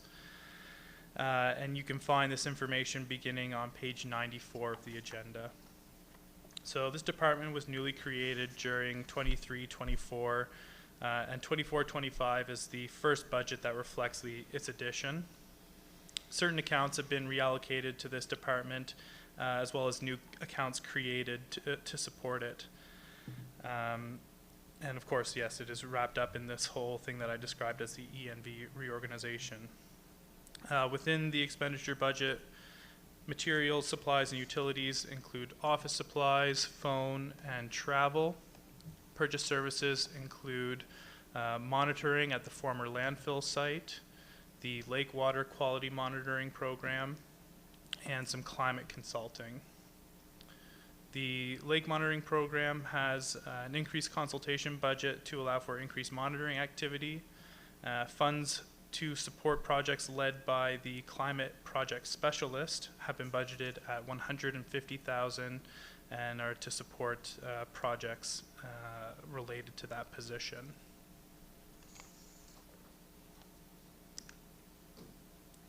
Moving on to emergency management and fire protection, which can be found beginning on page 99 of the agenda, with a tax levy requirement of $3,154,000. On the revenue side, grants include funds received from the province for civic addressing, as I had mentioned earlier. And then in the expenditures, salaries include the emergency management coordinator position added in 23-24. And the increase year over year is the difference between a partial year budget set in 23-24 and a full year budget for 24-25. Purchase services include fire dispatch costs, generator and dry hydrant funding, and emergency funding. And the fire department funding is broken down on this slide. So the municipality funds 13 fire departments. Operational funding is provided through the general tax rate, while capital funding is provided through specific area rates. On December 5th, 2023, Municipal Council approved a maximum increase of 6% for those non-contracted fire departments, operational budgets going into 24-25.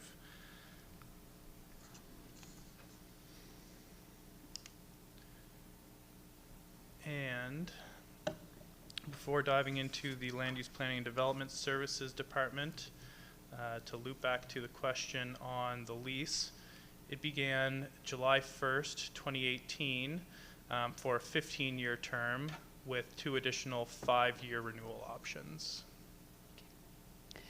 And Councillor Kellum has a question. Thank you, Deputy Mayor. Where would the honorariums to firefighters be put into salaries? Is it with the salaries of the different departments?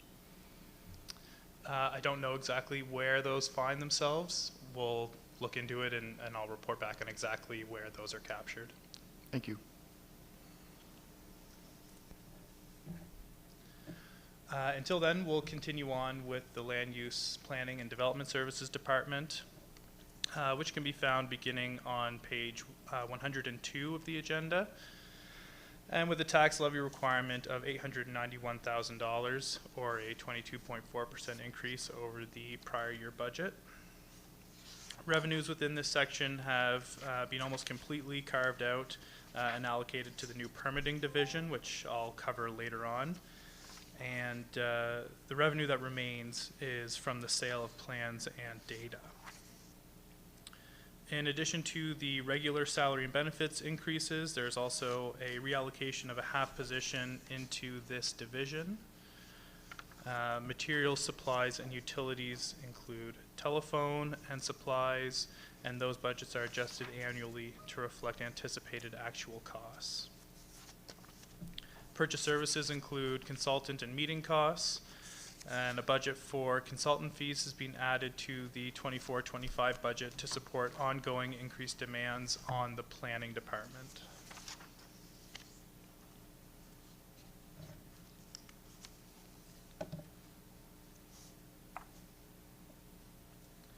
And I can loop back now to the question on honorariums. Those would be captured within those operating contributions to each individual fire department, and the payment of the honorariums is the responsibility of each individual department. Moving forward into inspection and enforcement, found beginning on page 108 of the agenda, and with a tax levy requirement of $1,050,000 and a 16.1% increase over the prior year budget. Activity revenue in this department includes building permit revenue, amounts received from other municipal units for inspection services, village contributions to the Joint Accessibility Advisory Committee costs, dog tag revenue, and other licenses. Beyond the regular increases in salary and benefits, 2 positions were added in 23-24 with partial year allocations, and which are now budgeted at full year allocations. Material, supplies, and utilities include telephone, travel, and office supplies. And purchase services relate primarily to an animal control contract with an external service provider, which has increased as part of the renewal of the 5-year service agreement. And other costs include Joint Accessibility Advisory Committee costs and the addition of $15,000 to allow for accommodations for public to access public meetings and events and to be implemented by the accessibility coordinator.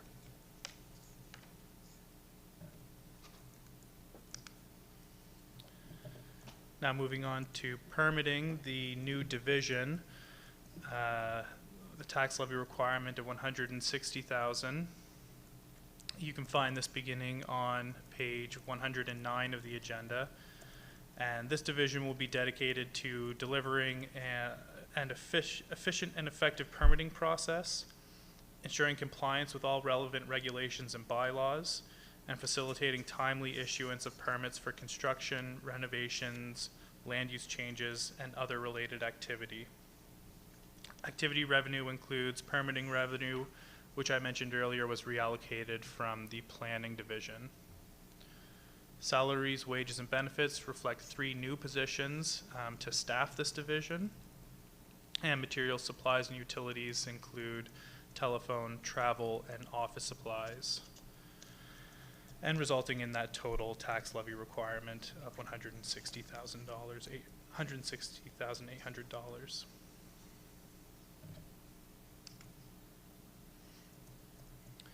So far throughout the presentation, there have been a few references to additional and reallocated positions. The table on this slide, which is on page 110 of the agenda, details the full-time equivalent positions contained within the 24-25 proposed operating budget. With the net addition of 3.5 positions, the 24-25 budget includes 100 full-time equivalent positions spread across the various departments and divisions as shown in the table. The new positions primarily support the newly created permitting division with a new funding analyst within the finance division. There is a 0.5 addition within the EMV department for a dedicated admin assistant, which was previously contemplated to be shared between ENV and EPW, but will now be a dedicated position.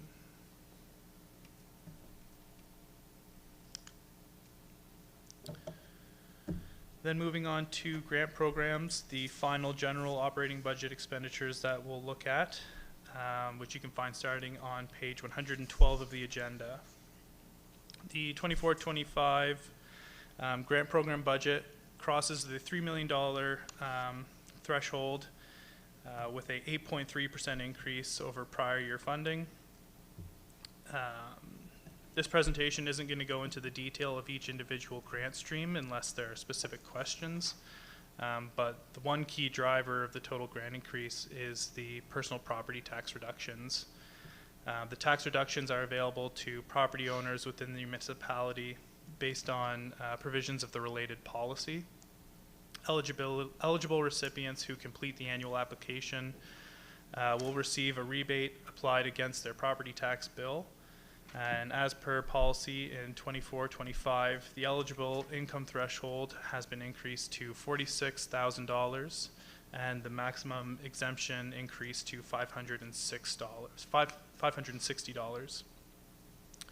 The number of applicants expected to access this grant has increased due to some promotion that was undertaken during 23-24 and which had resulted in a 19% increase in reductions. The 24-25 budget anticipates 1,630 reductions being issued.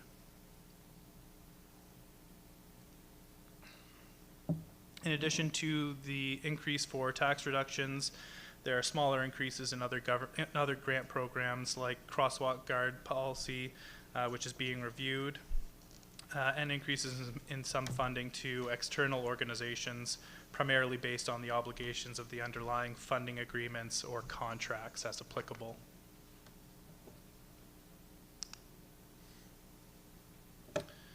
So then we move on to sewer and utility budgets, and beginning with the municipal sewer budget, which can be found starting on page 120 of the agenda.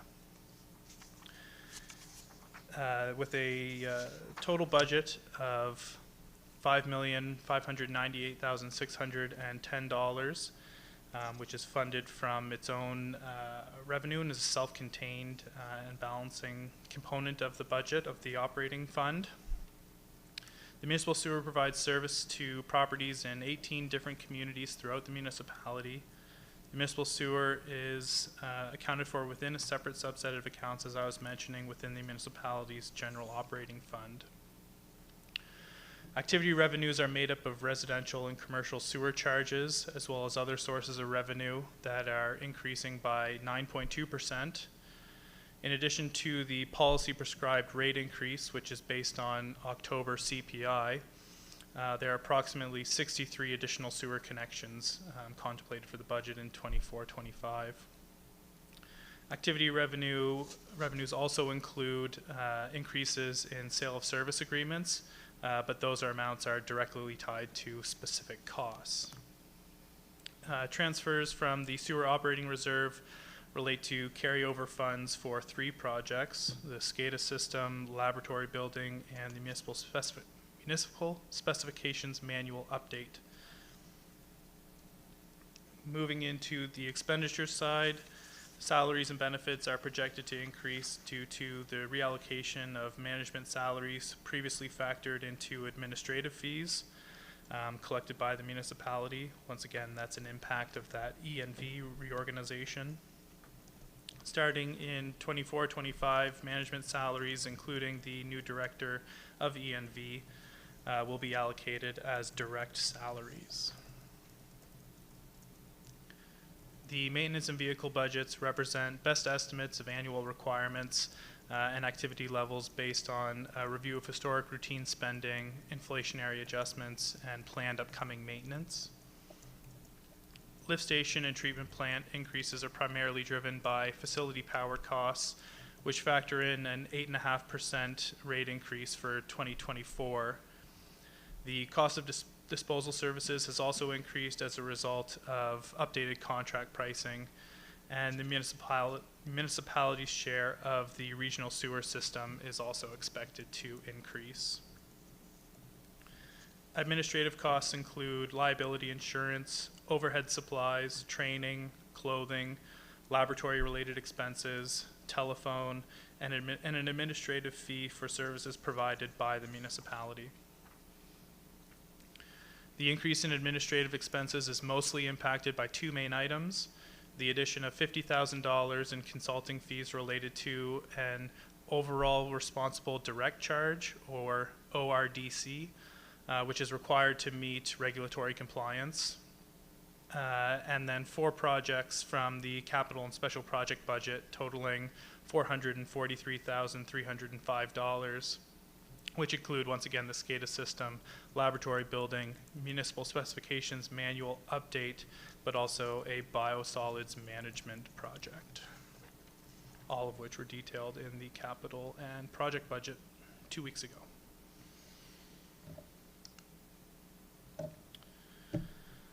Unlike the municipality's general tax rate, the sewer rate is not tied to property assessment, and therefore is not increased or decreased from changes in assessment. As a result, the sewer rate needs to be adjusted to keep pace with annual operating costs and ensure adequate capital reserve contributions are maintained. As prescribed by policy FIN 05003, the fees policy, the sewer charge is indexed annually based on the prior year's October Nova Scotia CPI rate for all items. For fiscal 24-25, this represents a 3.2% increase, and on the slide you'll see the per dwelling sewer rate of $590 and the vacant lot rate of $176 factored into 24-25. And as a comparison point, the rates for 23-24 were $570 and $171 respectively.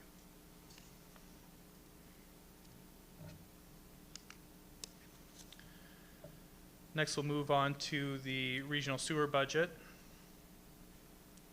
which can be found beginning on page 124 of the agenda package. The regional sewer system consists of a treatment plant in New Minas and the trunk collection system extending from Colebrook to New Minas, Greenwich border, and from parts of North Kemptville. The regional sewer system is a partnership among the municipality, town of Kemptville, Village of New Minas, and PepsiCo Incorporated. The material contained within the proposed operating budget and what's demonstrated on the slides is based on preliminary material that was provided to the Regional Sewer Committee back in February. Since then, there's been some small adjustments to these figures, and that committee has made a recommendation to the partners to approve that budget. And those small adjustments will be reflected in the figures brought forward during deliberations in a week's time. At a high level, there was some changes in capital projects planned for fiscal 24-25.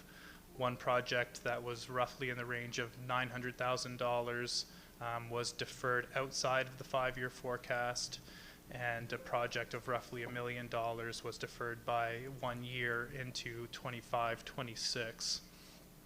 And there was a single decrease in the operating side of the budget by $2,000 as it relates to the communications plan.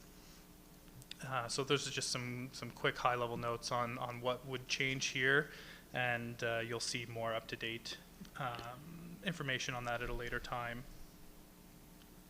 But working with the numbers we have in front of us, the overall budget costs of the regional sewer system have increased by 17.3% since 23-24. Salaries and wages have increased 49.8%, once again, primarily due to the revised approach to allocating management salaries and the reorganization with the E&V department. Materials, supplies, and utilities have a 17.1% increase related to monitoring and communications, maintenance and rising electricity rates, and the costs associated with the EPW Operations Center. Purchase services have a 6.8% decrease relating to reduced need for equipment cleaning within the treatment plant. There's also a 10% increase in the capital contribution, which covers debt service obligations and contributions to the capital reserve.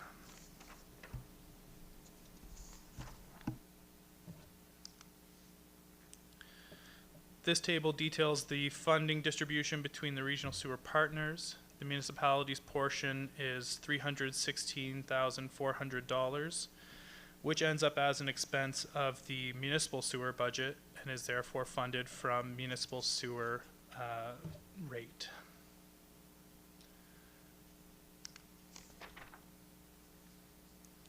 So last, with the exception of the reserves. Oh. Sorry, one question. Councilor Thank Armstrong? you, Deputy Mayor. Through you to Mike.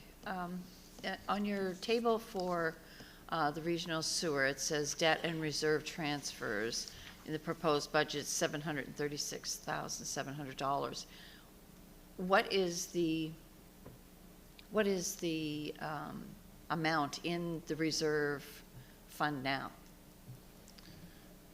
Through you, Deputy Mayor, to Councilor Armstrong, the value of that reserve is below or in the range of $500,000, I think below. It is significantly underfunded relative to if you were to apply our policy provisions to it, it would be underfunded relative to the recommended balance, and then certainly when it comes to replacement values. So I guess without giving you the exact number, which I don't have at my disposal currently, hopefully the commentary around its status relative to where it should be is answering the question that you're... So it's not anywhere near depreciation value? No. Okay, thank you. Mayor Matart has something to add. Thank you, Deputy Mayor. Through you,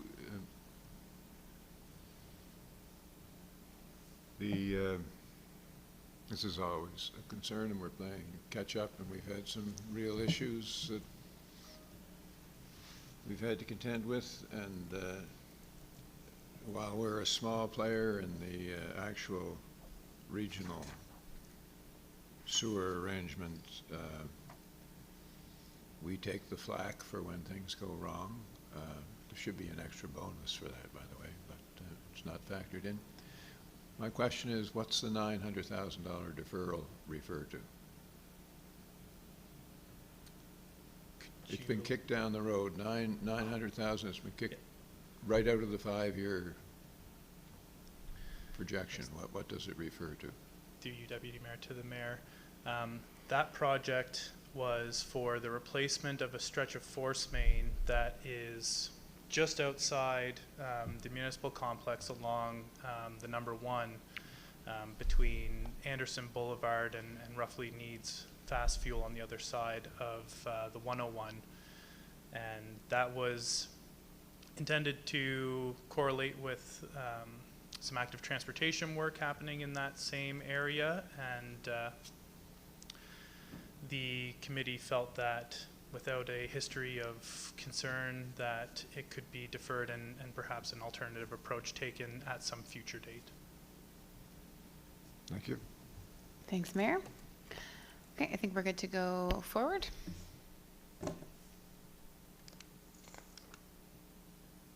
So into the Greenwood Water Utility. You can find this beginning on page 126 of the agenda. The Greenwood Water Utility is regulated under the Public Utilities Act. The utilities rates can only be changed through approval of the Nova Scotia Utility and Review Board. Activity revenue is projected to decrease due to lower consumption by one major commercial customer. However, the decrease is expected to be partially offset by projected growth in new residential connections. Other revenue represents interest earned on the utility's bank balance. On the expenditure side, salaries and benefits have increased due to the EMV reorganization that I've touched on a few times now, as well as regular increases. Materials, supplies, and utilities include items such as power, chemicals, maintenance, and vehicles, which are increasing due to rising fuel and power costs, increasing chemical costs, and additional required maintenance. Purchase services include insurance, regulatory expenses, and water testing. Purchase services have a small increase to reflect anticipated costs. Debt and transfers to reserves include transfers to the depreciation reserve in line with the annual depreciation expense, as well as debt service for existing debentures. Rates are not being adjusted in the 24-25 budget. However, the utility is planning to complete a rate study, which is likely to result in an application for a rate increase in future years. And I think I would have already touched on that to some degree during the capital and project budget when we were looking at the significant production well project costs.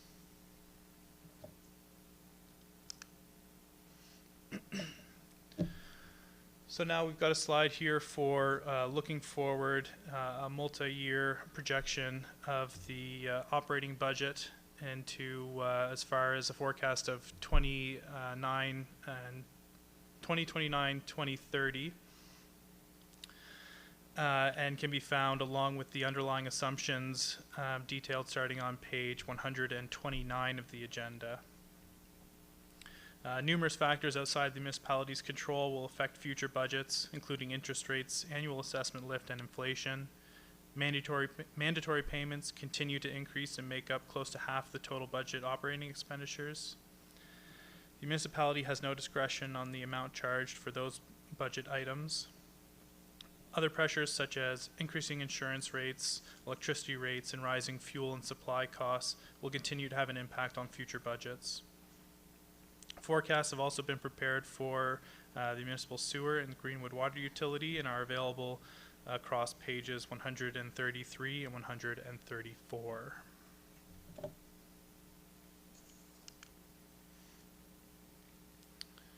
So the absolute last thing that I'll touch on in the presentation today is a look at reserve impacts. You can find this material starting on page 136 of the agenda. Total operating reserve balances are projected at just under 13.8 million as of March 31st, 2025. And reserve transfers will be examined in detail on the next slide. so not very legible in slide format, but visible on page 138 of the agenda, detailing the transfers coming in and out of operating reserves proposed for 24-25. Key transfers include $102,000 for sewer operating reserves related to carry forward of special projects, $1.1 million from special project reserves, once again also related to carry forward funds on special projects, $345,000 for project funding from the general operating reserve, almost $198,000 from the election reserve to fund the 2024 election, and additionally $355,000 being transferred between the Valley Waste Reserve and the general operating reserve, and represents excess funds in the Valley Waste Reserve beyond what is required to be held. Transfers into reserves total a little over $1.5 million and primarily includes the enhanced transfer of $900,000 from operations, interest earned on the reserves, and contributions based on policy requirements, as well as some developer contributions and the inter-reserve transfer that I mentioned for Valley Waste.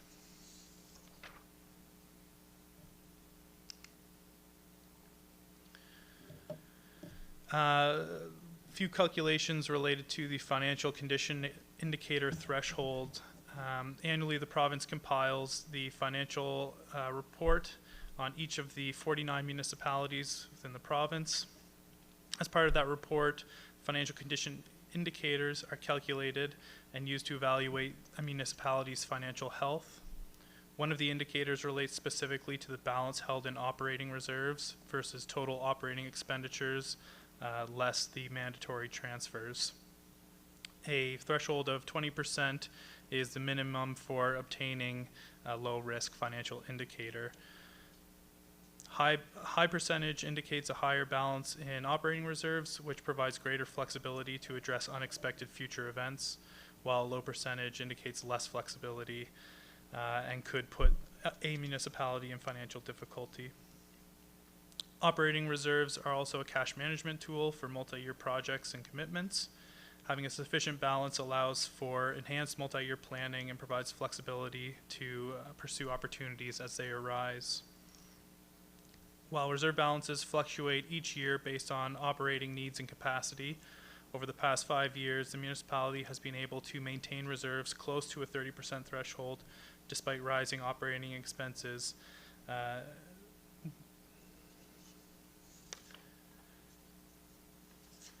As Director Barr mentioned earlier around the sort of behavior of the balance of this reserve related to the COVID-19, the establishment of the COVID-19 reserve, we're now bringing it back in line with sort of the historical balances around that 30% mark. But you can see the growth as high as up to 40.4% in 21-22 within the table on the slide on the screen.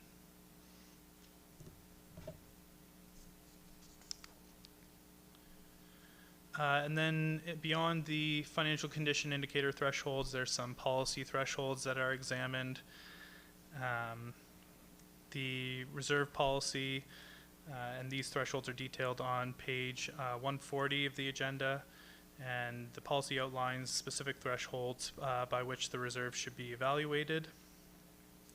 This chart, in 24-25, the budget is exceeding the minimum recommended threshold as set out in policy. And that is that a minimum threshold of 10% and for total operating reserves to own source revenue and debt service. And then the optimal threshold of 10% for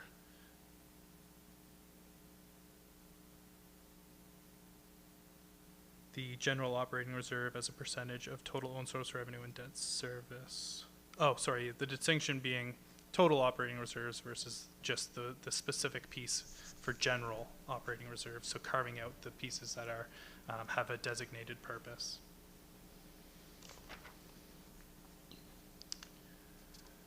So, unless there's going to be any questions, just to quickly touch on the next steps, would be that a week from today, March 20th, 2024, there'd be a special council meeting for the first round of budget deliberations, and if necessary, another meeting scheduled for 2 weeks beyond that date, April 3rd, 2024, to return and continue deliberations. Happy to take any questions that may have arisen towards the tail end of the presentation. Those are all daytime meetings, I think, right? These are all 9 o'clock. Okay. Just for folks' clarity. Any further questions?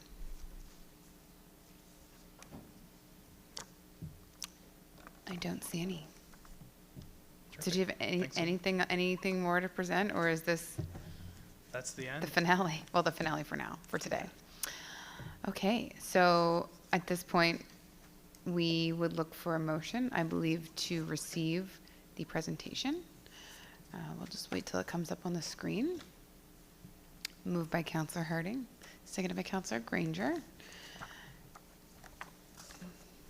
To receive, do we have a motion? I mean, it's okay if we don't. We all know we're just receiving the presentation on the proposed operating budget and water utility budgets 24-25. So moved by Councillor Harding, seconded by Councillor Granger.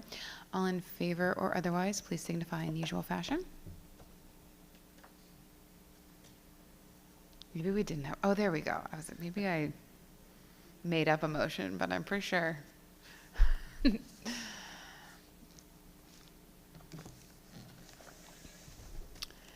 Councillor Granger, how do you vote? In favor? Okay, we'll mark that as unanimous then.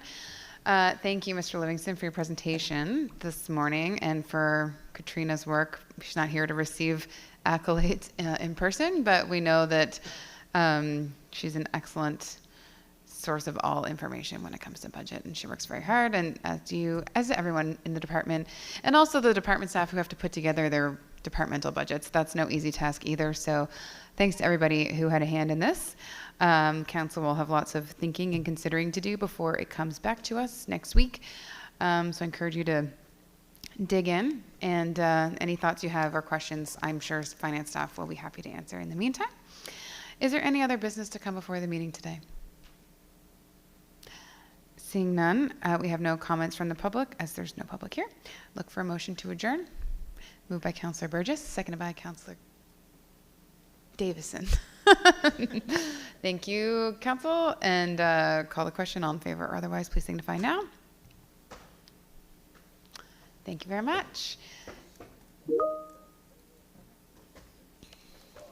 We are adjourned, and there is lunch coming, so please stay for lunch, as it should be here. It's usually here at 11:30.